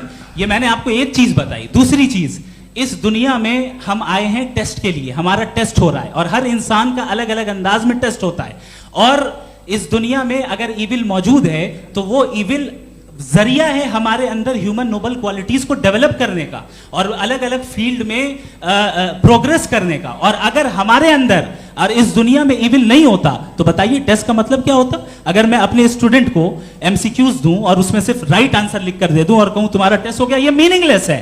इस दुनिया में अगर हम टेस्ट के लिए आए हैं तो जाहिर है गुड एंड इविल दोनों मौजूद है। तो अगर गुड एंड इविल दोनों मौजूद है तो ये इविल भी खुदा का बनाया हुआ है? जी हाँ, खुदा का बनाया हुआ है। लेकिन अच्छा, चलो अच्छी बात। जी बिल्कुल, तो बिल्कुल खुदा ने बनाया। अभी तो ये है कि जो मेजॉरिटी है दुनिया में वो इविल है, तो ये खुदा एक्चुअली इविल के साइड पे लग रहा है मुझे। बिल्कुल भी नहीं, मैं बताता हूं। मेजॉरिटी में तो वो है।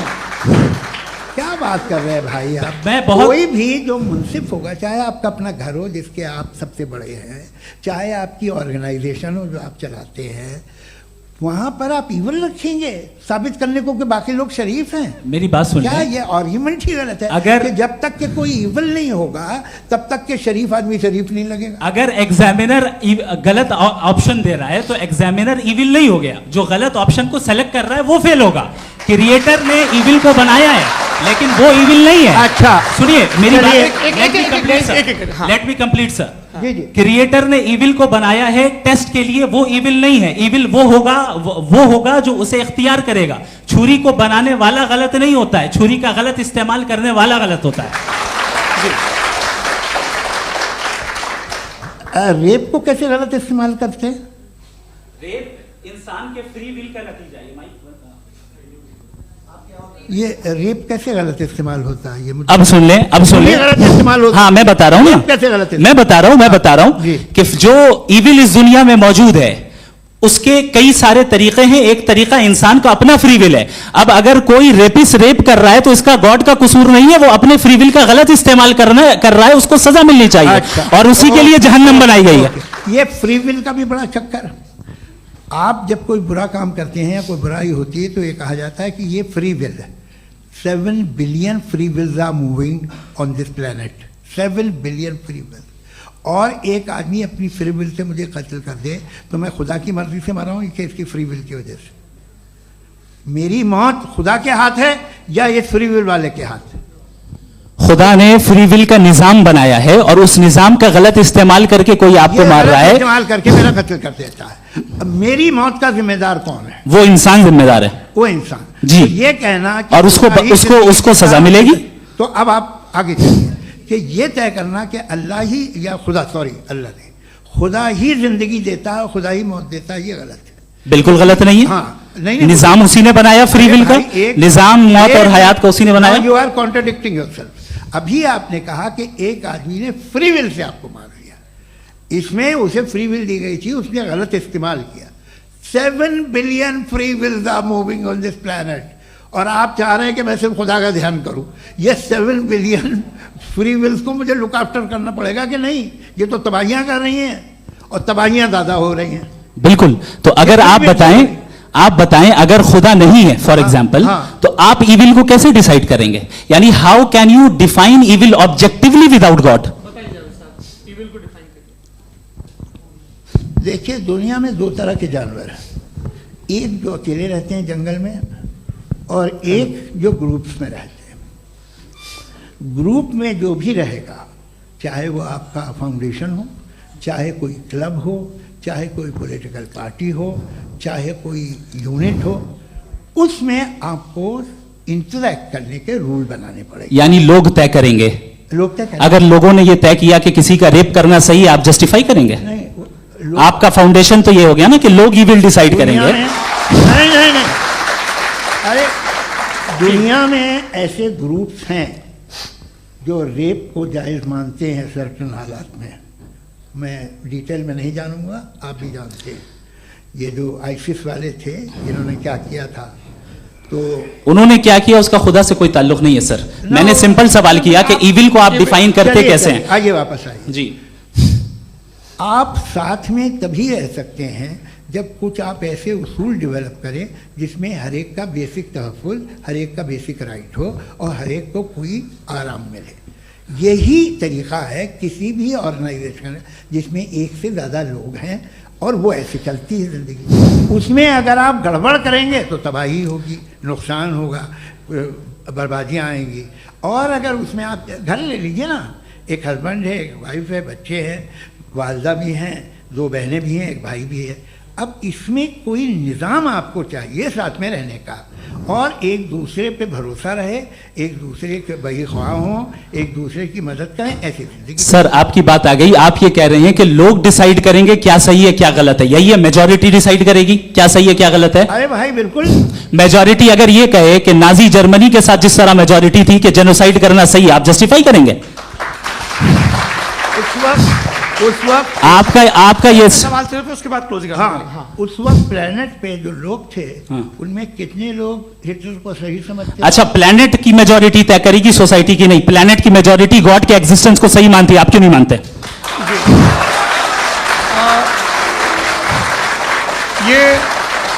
हेलो ये क्रॉस क्वेश्चन का राउंड यहाँ पर समाप्त होता है।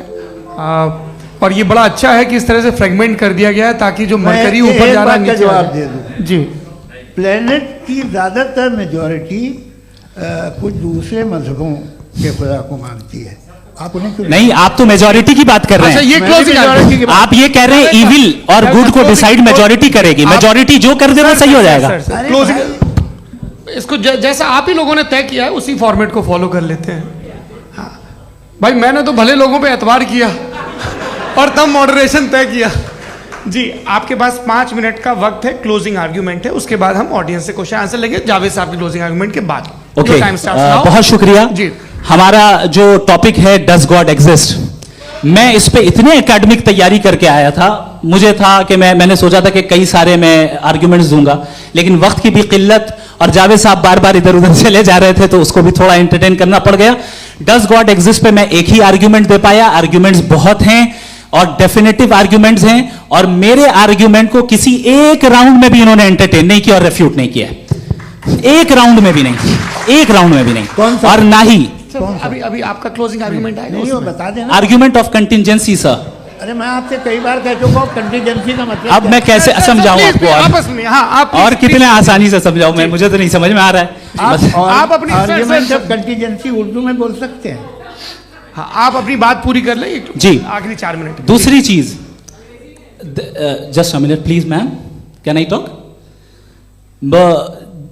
दूसरी चीज ये है कि आपने एक तो इसका जवाब नहीं दिया, दूसरा आपने गॉड के ना होने पर कोई डेफिनेटिव आर्ग्यूमेंट नहीं दिया, सिर्फ मजहब पे बात कर रहे हैं आप। मजहब तो आज हमारा टॉपिक ही नहीं था, आज तो हमारा टॉपिक हो, आप मजहब से ले लेकर आईएस तक चले गए। भाई हमारा क्या ताल्लुक है उससे? We condemn them. और उसका गॉड से क्या ताल्लुक है? अगर कोई गलत काम कर रहा है, किसी ने किसी को कत्ल किया, किसी ने किसी का रेप किया, उसको सजा मिलनी चाहिए। और आपके पास कोई भी rational strong foundation of morality नहीं है। आपने कहा कि मेजॉरिटी तय करेगी सोसाइटी की, वो सही होगा। मैंने कहा हिटलर को, फिर आप सही कहेंगे नहीं नहीं नहीं नहीं, प्लैनेट की सोसाइटी की मेजॉरिटी तय करेगी। तो प्लैनेट की मेजॉरिटी गॉड के एग्जिस्टेंस को मानती है, आप कह रहे हैं ये रिलीजियस है। तो यानी आपके पास कोई स्ट्रॉन्ग फाउंडेशन नहीं है ऑब्जेक्टिव मोरालिटी का। ऑब्जेक्टिव मोरालिटी का अगर कोई फाउंडेशन है तो वो सिर्फ गॉड है, गॉड है, गॉड है। थैंक यू जी।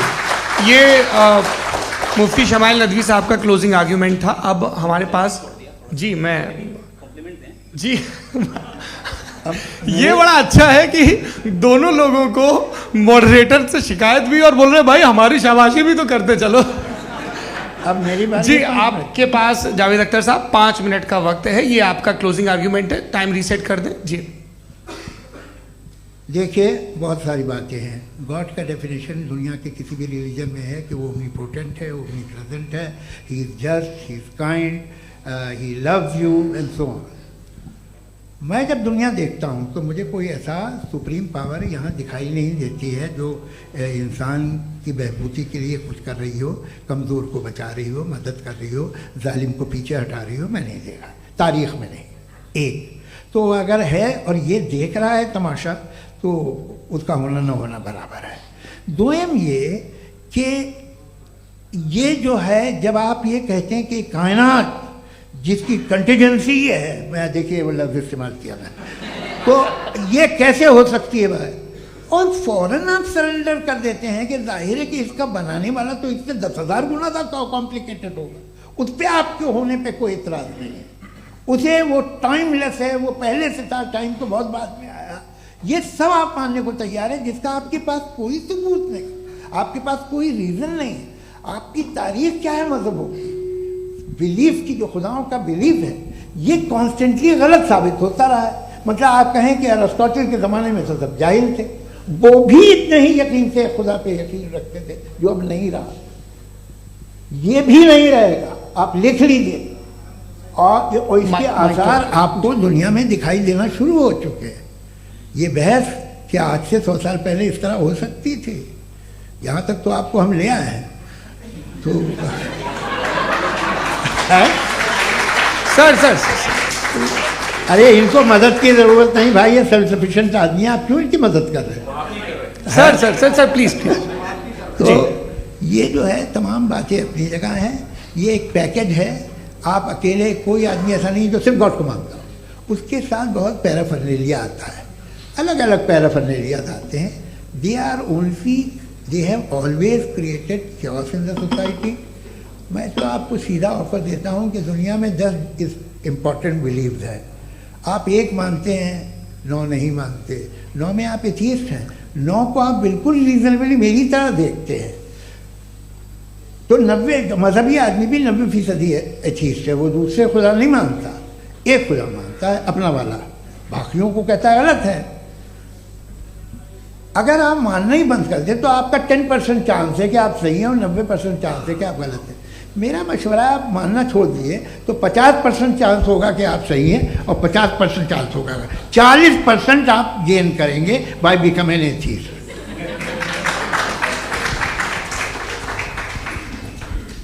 ये एक फरसूदा ख्याल है, ये ख़त्म हो रहा है। हो सकता है मेरी ज़िंदगी में ना हो, लेकिन ये हो जाएगा।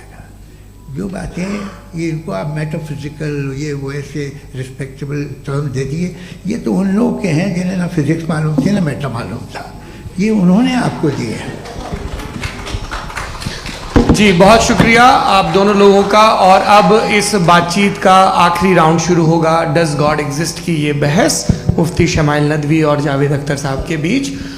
आप लोग अपने अपने हाथ ऊपर करेंगे, मैं यहाँ से तय करूँगा और माइक हमारे पास है क्या? एक ही माइक है ऑडियंस के लिए? 2 माइक है, एक इस तरफ एक इस तरफ, ठीक है। तो जी सबसे पहले हमारी सहयोगी है मारिया शकील जी, पूछिए सवाल। थोड़ा सा रुकेंगे ताकि कैमरे का फ्रेम आप पर आ जाए, आपकी तो प्रैक्टिस है टीवी की। जी नदवी साहब, मैं खुदा को मानती हूँ, पहले मैं इसी प्रमाइस से शुरू कर रही हूँ और ये बता रही हूँ आपको, मैं मानती हूँ, लेकिन कुछ सवाल हैं जो जावेद साहब ने उठाया, उसका जवाब आपको देना चाहिए। पहला सवाल ये कि गज़ा में सालों से छोटे बच्चे मर रहे हैं, वो उनको अगर खुदा मर्सीफुल है, हम मानते हैं कि अल्लाह ताला में बहुत ताकत है, तो वो बच्चे क्यों मर रहे हैं? दूसरी बात ये कि अगर कंटिजेंसी की जो आप बात करते हैं, पूरे मुस्लिम ममालिक मिल करके भी उन गज़ा के बच्चों को क्यों नहीं बचा पा रहे हैं? क्योंकि अगर वो चाहते, क्योंकि अल्लाह ताला उन पर हुकूमत करते हैं, सब पर हुकूमत करते हैं, तो वो उनको क्यों नहीं बचा? जी थैंक यू वेरी मच। बहुत अच्छा किया आपने इस चीज़ को जिक्र कर दिया, मैं इसको और अच्छे से एक्सप्लेन करने की कोशिश करता हूँ। देखें, जहाँ तक आपने कहा कि गज़ा के बच्चों को मारा जा रहा है, देखिए 2 वर्ल्ड व्यू है, एक एथीस्टिक वर्ल्ड व्यू, एक थीस्टिक वर्ल्ड व्यू है। बच्चे मर रहे हैं दोनों वर्ल्ड व्यू में, लेकिन हमारा वर्ल्ड व्यू कह रहा है कि रिकॉम्पेंस है, ये कह रहे हैं कि उनका मरना बेकार जाने वाला है, कोई उसका रिकॉम्पेंस नहीं है, चूंकि इनके यहाँ आखिरत और अल्लाह का कोई तसव्वुर या गॉड का कोई तसव्वुर नहीं है। आपने ये सवाल किया कि गॉड मर्सीफुल है, क्यों नहीं रोकता? ये मैंने बताया कि ये मिसकंसेप्शन है लोगों के दरमियान कि गॉड को सिर्फ मर्सीफुल और ओमनीपोटेंट समझते हैं। गॉड के सिर्फ यही 2 एट्रीब्यूट्स नहीं है, गॉड के कई सारे एट्रीब्यूट्स हैं, उनमें से अल हकीम भी है, उनमें से ऑल वाइज भी है, ऑल नोइंग भी है। लिहाजा अगर इस दुनिया में किसी को तकलीफ आ रही है और गॉड उसको नहीं रोक रहा है, वो इसलिए नहीं रोक रहा है चूंकि इंसानों को फ्री विल दिया गया है। ठीक इसी तरीके से अगर एक डॉक्टर किसी छोटे बच्चे को इंजेक्शन लगा रहा है, उसे तकलीफ पहुंच रही है, उसके लिमिटेड पर्सपेक्टिव के एतबार से यह गलत हो रहा है और डॉक्टर बुरा है। लेकिन जब आप ब्रॉडर पिक्चर को देखेंगी, आपके और हमारे पास सिर्फ एक पिक्सल है, हमें इतना नजर आ रहा है कि गजा में कत्ल हो रहा है, लेकिन इसके पीछे कितना रिकॉम्पेंस उनको मिलने वाला है, पूरा पिक्चर गॉड के पास है। तो एक पिक्सल से आप पूरे पिक्चर को कभी भी जज नहीं कर सकती। आप इसमें कुछ जोड़ना चाहेंगे? आपको कुछ बोलना है इसमें? भैया आपने बहुत अच्छा जस्टिफिकेशन दिया, या आप वो जो वहाँ के प्राइम मिनिस्टर इजराइल के उन्हें भेजिए, वो बहुत खुश होंगे। आप जस्टिफिकेशन दे देना कि अगर गॉड नहीं है तो बच्चे क्यों मर रहे हैं, आप बताएं। वो ये सवाल पूछ रहे हैं कि अगर आप ईश्वर का अस्तित्व नहीं मानते हैं तो उन बच्चों की मौत को आप कैसे इंटरप्रेट करते हैं? भाई ये दुनिया जो है, जो ताकतवर लोग होते हैं वो एक नाइंसाफी करते हैं। तो ये अच्छा काम है आपके नजदीक, तो नेचर नाइंसाफी पे मबनी है। अरे मेरे भाई, आप नेचर की कहाँ बात कर रहे हैं, तो इंसान की बात। तो फिर जब मैं इंसान की बात कर रहा था, आप नेचर की बात करने लगे। क्रॉस एग्जामिनेशन नहीं। हाँ, अब आप मुझे बोलने नहीं देंगे तो अलग बात है, आप बोलिए, मुझे कोई जल्दी नहीं। जी नहीं, ये क्रॉस एग्जामिनेशन मुझे बोल तो लेने दीजिए। जी बोलिए। क्या बात ये है कि ह्यूमन सोसाइटी तभी साथ में रह सकती है जब वो मोहब्बत से, एकता से, एक दूसरे के एहतराम करके रहे। इसके अलावा पॉसिबल नहीं है, अकेले तो इंसान रह नहीं सकता। वहाँ पर कुछ लोग हैं जो फाउल करते हैं, वो फाउल हमेशा से तारीख में होता आया है। आज ये हो रहा है, जो हो रहा है बहुत बुरा हो रहा है, बहुत जालिमाना है, बहुत जाबराना है।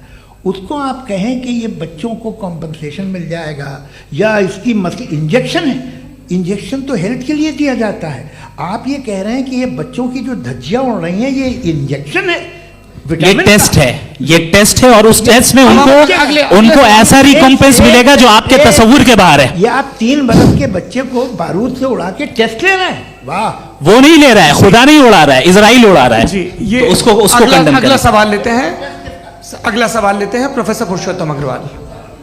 मुफ्ती साहब, एक निवेदन आपसे है कि कम से कम थोड़ा सा माइक क्लोज, एक रिलीजियस और फिलॉसफिकल कर मैं प्लीज।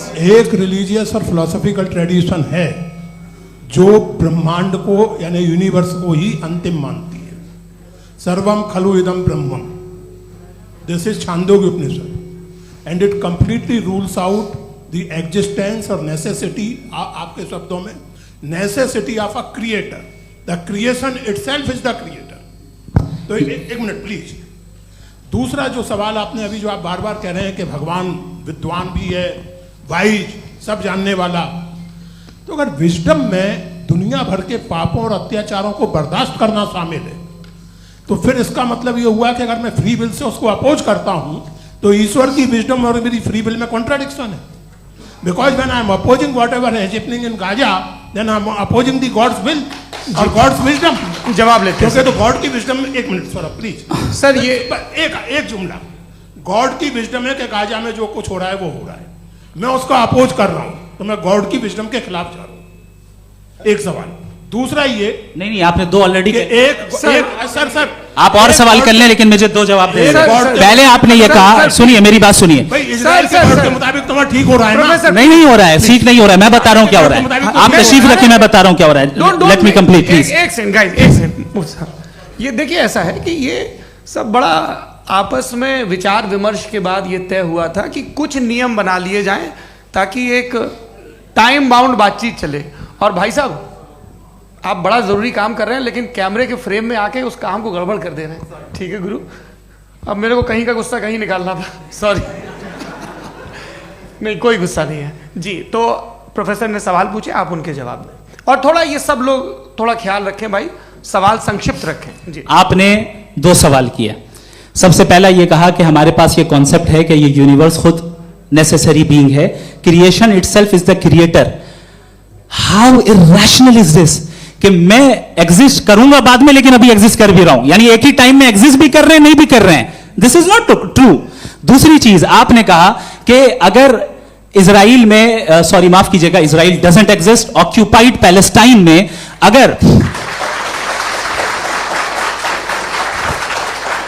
अगर ऑक्यूपाइड पैलेस्टाइन में बच्चों को मारा जा रहा है फ्री विल की वजह से और गॉड नहीं रोक रहा, ये कॉन्ट्रडिक्शन है। ये बताइए कि एक एग्जाम में एक बच्चा गलत आंसर लिख रहा है, सुनिए, एग्जामिनर चाहे तो रोक सकता है, क्यों नहीं रोक रहा है?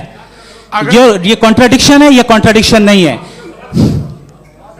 माइक नहीं सर, ये आपस में जी, ये क्या आपका सवाल?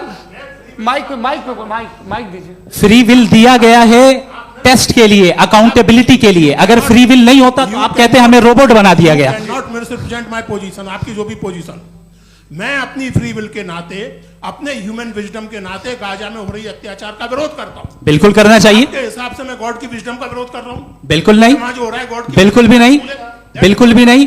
उसका वहां पर गाजा में कत्ल होना ये इंसानों के गलत इस्तेमाल का नतीजा है, फ्री विल के इस्तेमाल का नतीजा है। गॉड इसका हुक्म नहीं देता, उससे रोकता है। यही तो मसला है ना, आपके लिए कॉन्सेप्ट क्लियर नहीं नहीं भाई, आपने तो बताया था इंजेक्शन लगाने से बच्चे को तकलीफ होती है, ये इंजेक्शन लगा। सर आप ऐसे रेटोरिक स्टेटमेंट दे तब तो कोई मसला नहीं समझते रहेंगे। This is a rhetoric statement, this is not a logical argument sir. I am sorry, I am sorry. आखिरी 30 मिनट बड़े मुश्किल होने वाले हैं जी। मुफ्ती साहब आगे बैठे हैं, इनको माइक दीजिए। हाँ तरुण, माइक आप अपने पास रखिए, आपको कैमरे का फ्रेम पता है जी। सबसे पहले दोनों को मुबारकबाद। एक सर अपना आप नाम बता दें। आप अमेरिका में शिकागो में रहते हैं, इतना मुझे याद है। बताया आपको, यासिर नदीम अलवाजदी मेरा नाम है। जावेद सर, आपसे एक क्वेश्चन है इन्फिनिट रिग्रेस के ताल्लुक से। एक हाइपोथेटिकल सिनेरियो है, मसलन अगर आप सर माइक थोड़ा सा प्लीज क्लोज रखिए जी।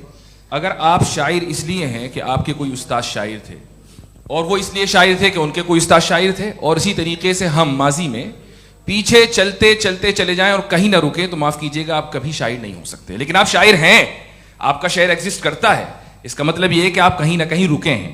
तो मेरा सवाल ये है कि क्या आप इन्फिनिट रिग्रेस ऑफ कॉजेस को लॉजिकल फैलेसी मानते हैं या नहीं मानते? हाँ या ना?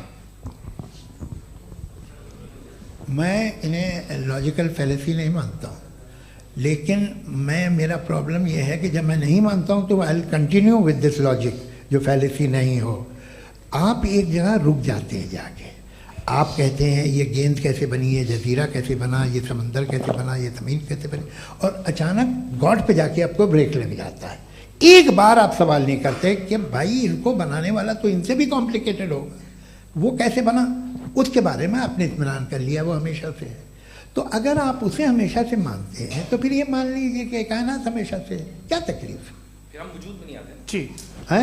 हम मौजूद नहीं। अच्छा सर क्यों नहीं होता? मैं बताऊंगा प्लीज। जैसे मैंने मिसाल दी आपके शेर की, आपका शेर कभी वजूद में ना आता अगर शायर इसी तरह चलते रहते हमेशा जी। माइक मेरे ख्याल से एक सेकंड। इन्फिनिट रिग्रेस का कॉन्सेप्ट क्लियर नहीं हो पाया, ऐसे रहने दें, लेट्स मूव ऑन सर। ठीक है। हाँ थोड़ा सा मॉडरेटर का भी ख्याल रखें। नहीं नहीं, आपने तो रखा है, आपने रखा है। यहाँ पे गौहर रजा साहब हैं, वो भी एक सवाल पूछना चाहते हैं। माइक यार नीचे से ऑन कर दिए, नीचे। पहले तो ये कह दूं कि मैं उन बच्चों से शर्मिंदा हूं जिनको गजा में कत्ल किया गया, क्योंकि हमारे होते हुए कत्ल किया गया। लेकिन उससे ज़्यादा शर्मिंदगी इस बात से हुई कि मुझे लगा कि मुफ्ती साहब उसको जस्टिफाई कर रहे हैं। बिल्कुल भी नहीं, आप बहुत ही गलत, मुझे लगा मैं गलत हो सकता हूं। बिल्कुल गलत। मैं सवाल पूछ रहा हूं, सवाल मैं देखिए, सवाल अगर पूछ रहा हूं। एक मैं जावेद भाई से डिसएग्री करता हूं। एक सेकंड देखिए, अगर देखिए ऐसा, एक सेकंड आप सर, वेट वेट, अरे आप कुछ मेरे पहले मुझे अपनी बात कह लेने दीजिए। अगर ऑडियंस तय करेगी तो फिर मॉडरेटर का मतलब नहीं। मेरा आप सबसे ये कहना है, ये बहस दो लोगों के बीच में है, एक तरफ मुफ्ती साहब, एक तरफ जावेद साहब। पिछले 1.5 घंटे से ये लोग अपने अपने तर्क रख रहे हैं। आपकी इनसे इत्तेफाकी हो सकती है, ना इत्तेफाकी हो सकती है। मेरे उस्ताद मुझे सिखा गए हैं कि मुखामुखम में असहमति की गुंजाइश बची रहनी चाहिए। अगर मैं आपकी बहुत इज्जत करता हूं गौहर साहब, आपने जो कमाल की किताबें लिखी, साइंटिफिक टेम्परामेंट, लेकिन मेरी ये गुजारिश है आप सबसे कि यदि आप इन लोगों ने जो बोला उन पर टिप्पणियां करेंगे तो ना वक्त की पाबंदी रहेगी, ना वो अनुशासन। आप सवाल पूछ लें, उस सवाल में जो बात आ जाए वो आ जाए। मैं जावेद साहब से डिसएग्री करता हूं, इसलिए जावेद साहब से सवाल पूछ रहा हूं। आपका सवाल जावेद अख्तर साहब से, और सवाल यह है मेरा कि जावेद साहब ने कई बार लॉजिक का इस्तेमाल किया कि साइंस में लॉजिक है और रिलीजन में लॉजिक नहीं है। मेरा ख्याल यह है कि रिलीजन में भी लॉजिक है, लेकिन उस लॉजिक की बेसिस ये है कि आप रुक जाते हैं, जिसका जिक्र जावेद साहब ने बार बार किया, यानी खुदा के तसव्वुर पे आते हुए, गॉड के तसव्वुर पे आते हुए रुक जाते हैं। और इसमें सवाल पूछना मतलब फॉरबिडन होता है। सवाल यह है कि क्या जावेद साहब इससे एग्री करते हैं कि साइंस की लॉजिक अलग है और रिलीजन की लॉजिक अलग है? बताइए सर। देखिए, 3 चीज़ें हैं, साइंस है, एक है मंतिक है, इस्तिदलाल है, और एक जो है कुछ भी नहीं है, फेथ है, अकीदा है। मैं अकीदे की लॉजिक का कायल नहीं हूँ। मुझे आप इस्तिदलाल से, लॉजिक से, रीज़न से समझाइए, मैं मानने को तैयार हूँ, मेरा क्या नुकसान होगा। लेकिन ये कि अकीदे पे मैं नहीं जा सकता हूँ। अकीदे का मतलब है कि तुम ये मान लो, सवाल ना करो, ये नहीं। आप सारी बातें करके, बड़ी साइंटिफिक बातें करके एक जगह जाके खुदा के वजूद पे रुक जाते हैं, सरेंडर कर देते हैं। मैं सरेंडर करने को तैयार नहीं। दैट्स ऑल जी। ये आगे सर बैठे हुए हैं, इनको माइक दीजिए। भाई। वो आप पूछना चाह रहे थे ना भाई? हाँ, नहीं मैं ये, थैंक यू जी। आपका नाम? आसिम इफ्तिखार। आसिम जी, पूछिए। सर, जावेद सर से सवाल है कि आपने अपने माइक थोड़ा करीब है। अपने क्लोजिंग स्टेटमेंट में ये बात कही थी कि मज़हब का जो फ्यूचर है वो ज़्यादा दिन नहीं जाने वाला है। लेकिन मैं देख पा रहा हूँ कि जो ऑक्सफोर्ड यूनिवर्सिटी की एक स्टडी है 2011 में हुई है, जिसके 50 एकेडमिशियंस ने इसको अंजाम दिया था, उसमें वो ये कहते हैं कि जो फेथ इन गॉड है वो इनबिल्ट है ह्यूमन नेचर के अंदर, जिसको हम कहते हैं फितरत के अंदर शामिल है वो। और वो ये कहते हैं कि अगर कोई ये समझता है कि मज़हब को वो ख़त्म कर देगा तो ये उसकी गलत फहमी है। तो आप इसके बारे में, इस स्टडीज़ के बारे में क्या कहते हैं? ठीक है, मैं उनसे एग्री नहीं करता हूँ। वो कौन से प्रोफेसर होंगे? ऐसा उनके पास डेटा है, इन्होंने डेटा के बेस होगा। डेटा क्या हो सकता है? फ्यूचर का डेटा तो नहीं हो सकता ना उनके पास, प्रेजेंट का डेटा हो सकता है। डेटा आपने सुना 100 साल पहले का बाद का डेटा? मैंने तो नहीं सुना आज तक। तो आज उनकी ये राय है और होगी राय, ठीक है। दुनिया में तरह तरह की राय है लोग, लेकिन मैं समझता हूँ कि वक्त के साथ इंसान ज़्यादा से ज़्यादा रीज़नेबल और लॉजिकल होता जा रहा है। आज आप देखिए वेस्टर्न यूरोप में क्या परसेंटेज है नॉन बिलीवर्स की, बहुत हाई। वहाँ चर्च खाली पड़े होते हैं। तो अल्टीमेटली तो इंसान कोई ऐसी बात बहुत अरसे तक नहीं मान सकेगा, चाहे गलत या सही, जो उसे, उसके दिमाग को, उसके जहन को, उसकी लॉजिक को अपील न करे। वो कह रहे हैं तो ऑक्सफोर्ड के होंगे तो कैम्ब्रिज के होंगे, तो मुझे क्या लेना देना। उनका डेटा मुस्तकबिल का नहीं हो सकता है। जी। दीपक, हाँ पूछिए। मैं आऊंगा अभी, पीछे की साइड भी आऊंगा, माइक वहीं भेजूंगा 2-3 साल के लिए। जी जावेद साहब, आपसे सवाल है। नमस्ते। अरे भाई सर, अगर आप ही लोग तय करना है तो फिर 200 लोग तय कर लें। ये साहब नहीं sir, please don't do this sir. Sir, everybody has a right sir, but we can only take selected questions. No sir, ये यंग लोग भी हैं तो इनकी ये अब उतने सुनिए। यंग, भाई आप यंग हैं कि नहीं हैं? एक वो कह रहे हैं वो भी यंग हैं पूछ रहे ना साहब, भाई। आप उनकी नौजवानी पर दावा उनको ही करने थे। हाँ मुफ्ती साहब आप यंग, हाँ पूछे। अरे भैया सर, मेरा सवाल ये है। कुछ इनसे भी तो पूछो। जी नहीं, बस आपसे एक सवाल है। जैसे थीस्टों के पास अपने जो ईश्वर को मानते हैं उनके पास अपने सोशल गेट टुगेदर्स हैं। 5 रोज़ा क्रिसमस आने वाला है, होली है, दिवाली है, ईद है। एथिस्ट क्या ऑफर कर रहे हैं? मतलब मैं इनकी दुकान से बोलूं, मैं आना चाहता हूं उस तरफ, पर मैं अट्रैक्ट नहीं हो पा रहा हूं। मैं सोशल गेट टुगेदर्स क्या है आपके पास? वो ये कह रहे हैं कि जो धार्मिक लोग हैं, अलग अलग धर्म के लोग, उनके उत्सव त्योहार कॉन्ग्रेगेशन बहुत हैं। अब आपको मैं एक सुनाता हूँ, यहाँ हिस्टोरियन भी बैठे हैं। मृदुला जी, आप बताइएगा सही है कि नहीं। ये एक कॉन्स्टेंटाइन, एक ग्रीक रोमन बादशाह था जो क्रिश्चियनिटी आने के 400 साल बाद उसने डिसाइड किया कि मैं क्रिश्चियन हो जाऊंगा, मेरी पूरी स्टेट कैंसिल हो जाएगी। उस ज़माने में ऐसे ही होता था, राजा जो धर्म इख्तियार करता था वो जनता भी कर लेती थी, इसलिए कि वो हो गया था बैंकरप्ट। और उसे जो मेडिटेरियन कोस्ट के रिच क्रिश्चियन वो थे मर्चेंट, उससे पैसा चाहिए था। तो उसने कहा यार क्रिश्चियन हो जाओ।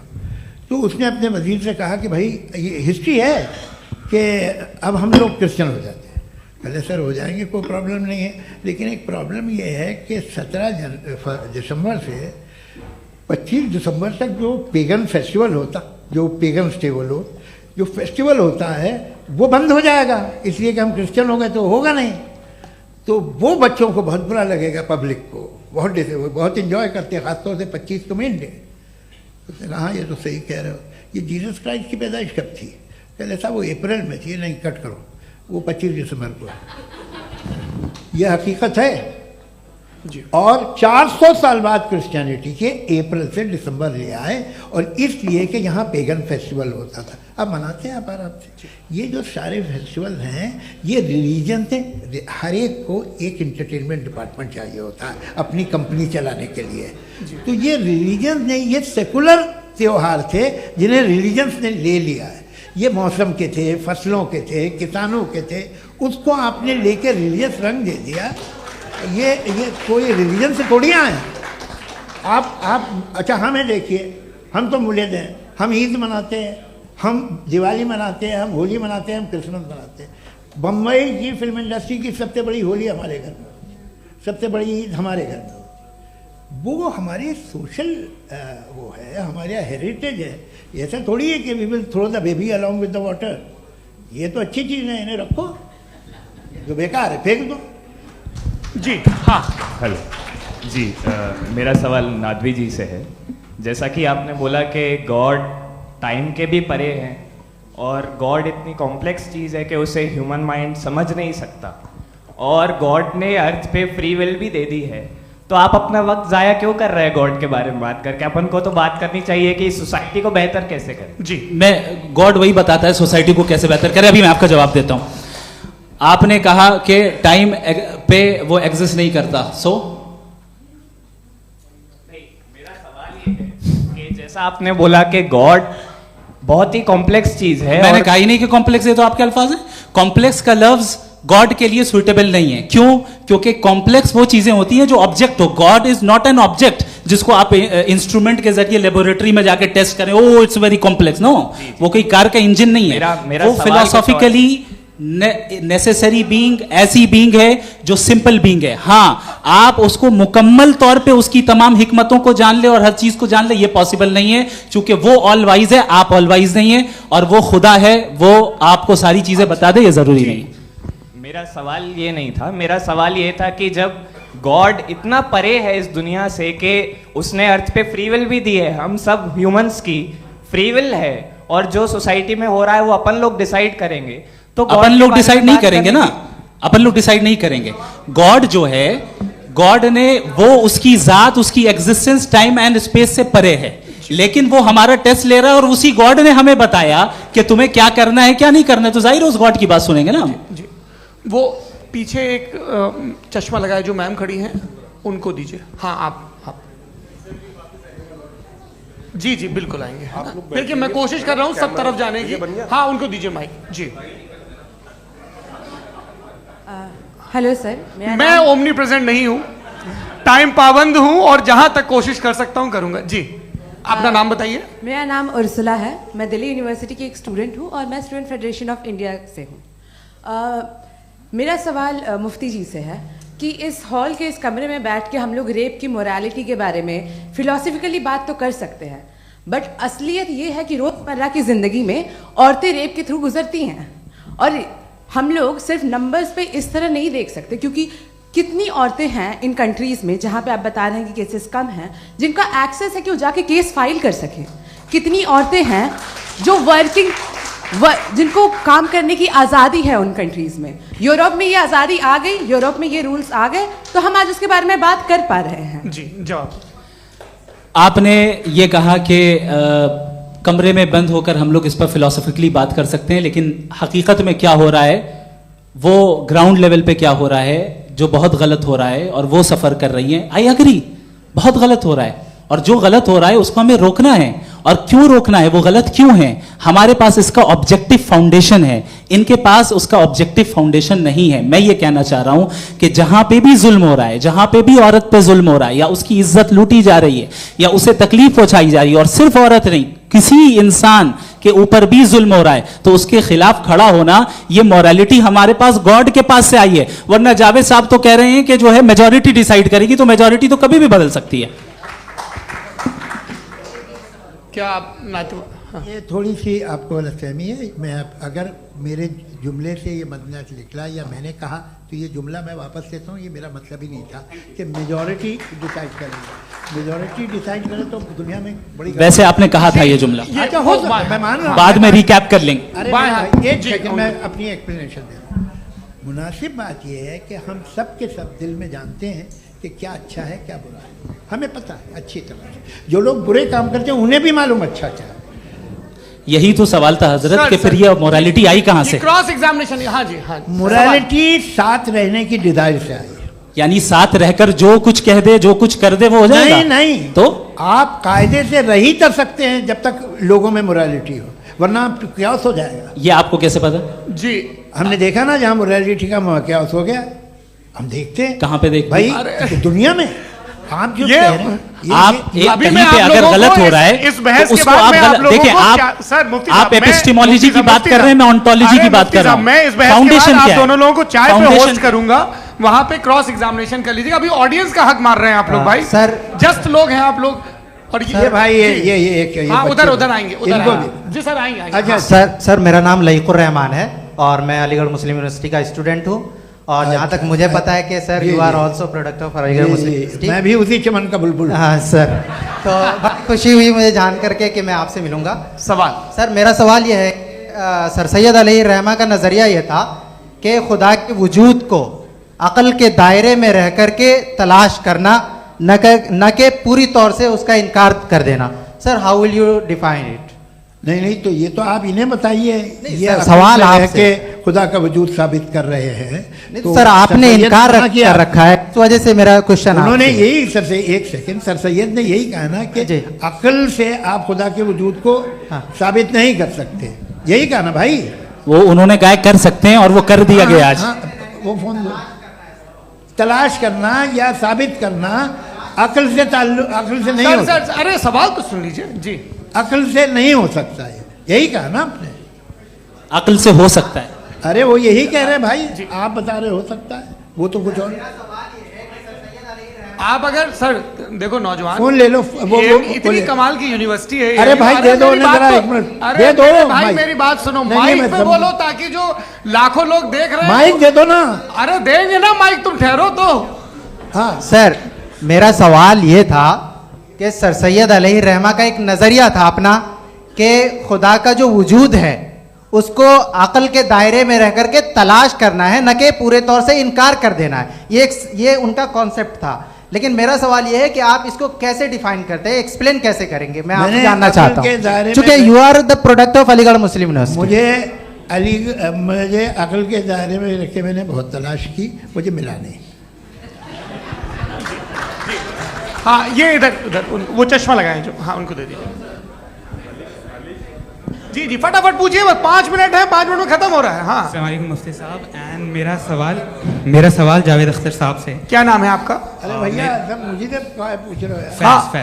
फैज पूछिए फैज साहब। तो मेरा सवाल ये है कि अभी जो एथियस्ट है वो problem of evil argument use कर रहे हैं अगेंस्ट मुस्लिम्स, राइट? कि इस दुनिया में इतना सारा इविल है और अगेंस्ट मुस्लिम तो यहाँ अगेंस्ट थियस्ट। हाँ थोड़ा सा करेक्ट कर लीजिए भाई, पूरी मशक्कत ही इसी बात की थी कि किसी एक मजहब पे बात न टिके।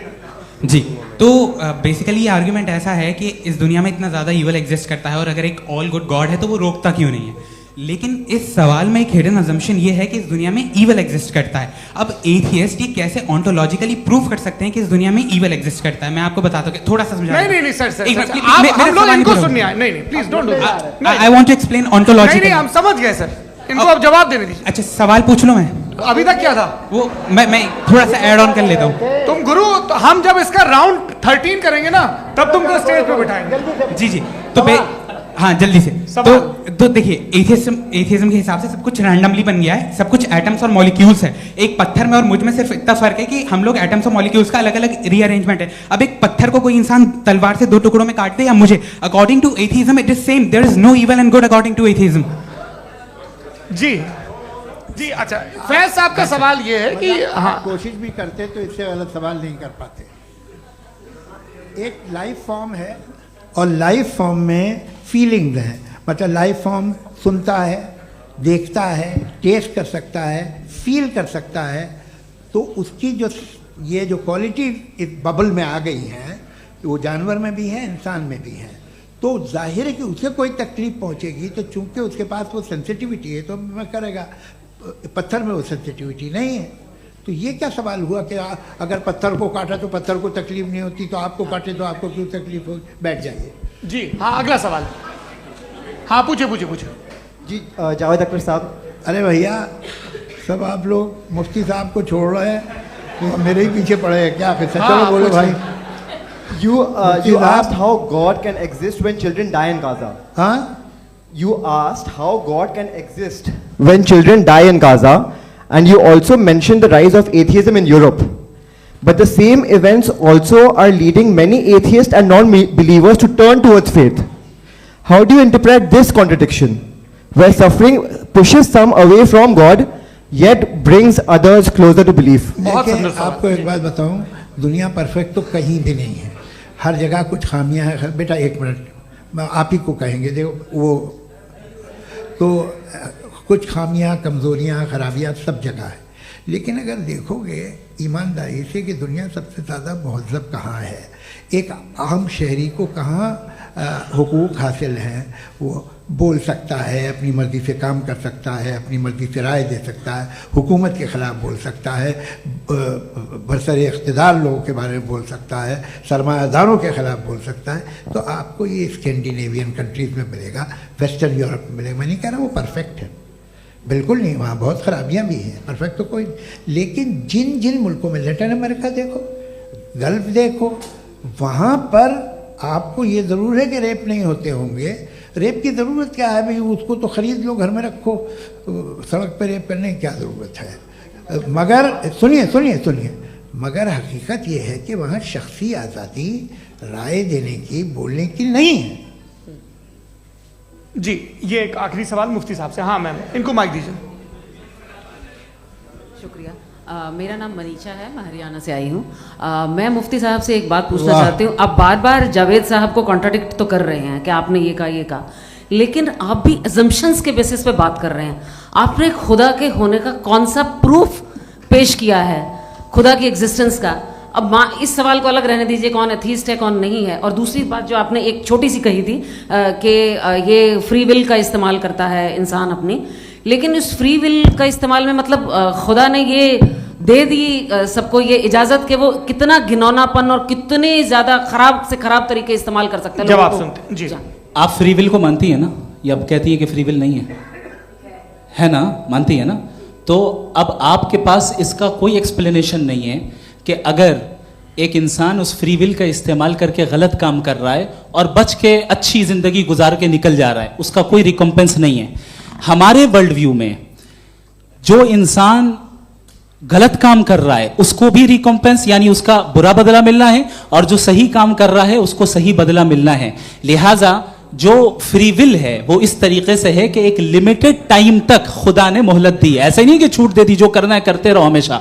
वक्त आएगा जब एग्जाम का टाइम खत्म होगा तब रिजल्ट आएगा, दौराने एग्जाम जबरदस्ती आपको नहीं बताया जाएगा। अरे भाई एक सेकंड, जी, एक सवाल मुफ्ती साहब से मेरा, मुफ्ती साहब से एक सवाल। रुक जाइए, आपसे फोन, आप इसके बाद आपसे यही रहेंगे वो। हाँ, बोलिए। मैं मुफ्ती साहब एक ही सवाल करता हूँ कि अगर जो हो रहा है फ्री विल से हो रहा है और एक दिन बरोज़ क़यामत इंसाफ होगा मैशर में वगैरह वगैरह, तो दुआ क्यों मांगते हैं लोग? दुआ मांगते हैं इसके मतलब है अभी भी उसने ये डिपार्टमेंट रखा है कि मैं रोज़मर्रा की ज़िंदगी में बिल्कुल बिल्कुल ही कैन। तो तुम कैन हो, तुम मुझे नौकरी दिला देते हो, मेरे बेटे को ग्रीन कार्ड दिला देते हो, और 45,000 बच्चे मरते उन्हें रोकते नहीं हो। नहीं तो क्या आप ये कह रहे हैं कि इस दुनिया में जालिमों को कभी पकड़ ही नहीं होती है? अरे जो भी पकड़ होगी वो बच्चे रोते हैं। बिल्कुल, देखिए मैंने अपने ओपनिंग स्टेटमेंट में यही कहा था कि जनाब जावेद साहब सिर्फ इमोशनल आर्गुमेंट देंगे। This is an emotional argument. ये छोटे मोटे इसके पीछे का रीजन मैंने बताया क्या है? देखिए मैं बार-बार यहाँ पर मंच से आप लोगों को सज्जनों इसलिए कह रहा हूं ताकि थोड़ा सा आपके कॉन्शियंस पे जोर रहे कि आपको ऑर्डर बचा के रखना है। वक्त तय हुआ था, ये वक्त पूरा हुआ, आपने इतने धैर्यपूर्वक सुना, मैं आप सबका बहुत बहुत शुक्रगुजार हूं। यदि इन दोनों विद्वानों की इच्छा होगी तो कभी हम इस बातचीत का राउंड 2, राउंड 3, यही तो देखिए खूबी है इंसान की कि बहस मुबाहसे में वो पड़ा रहता है। आप लोगों ने बड़े धैर्य का परिचय दिया, बहुत बहुत शुक्रिया। इसी के साथ ये बातचीत यहाँ पे समाप्त होती है।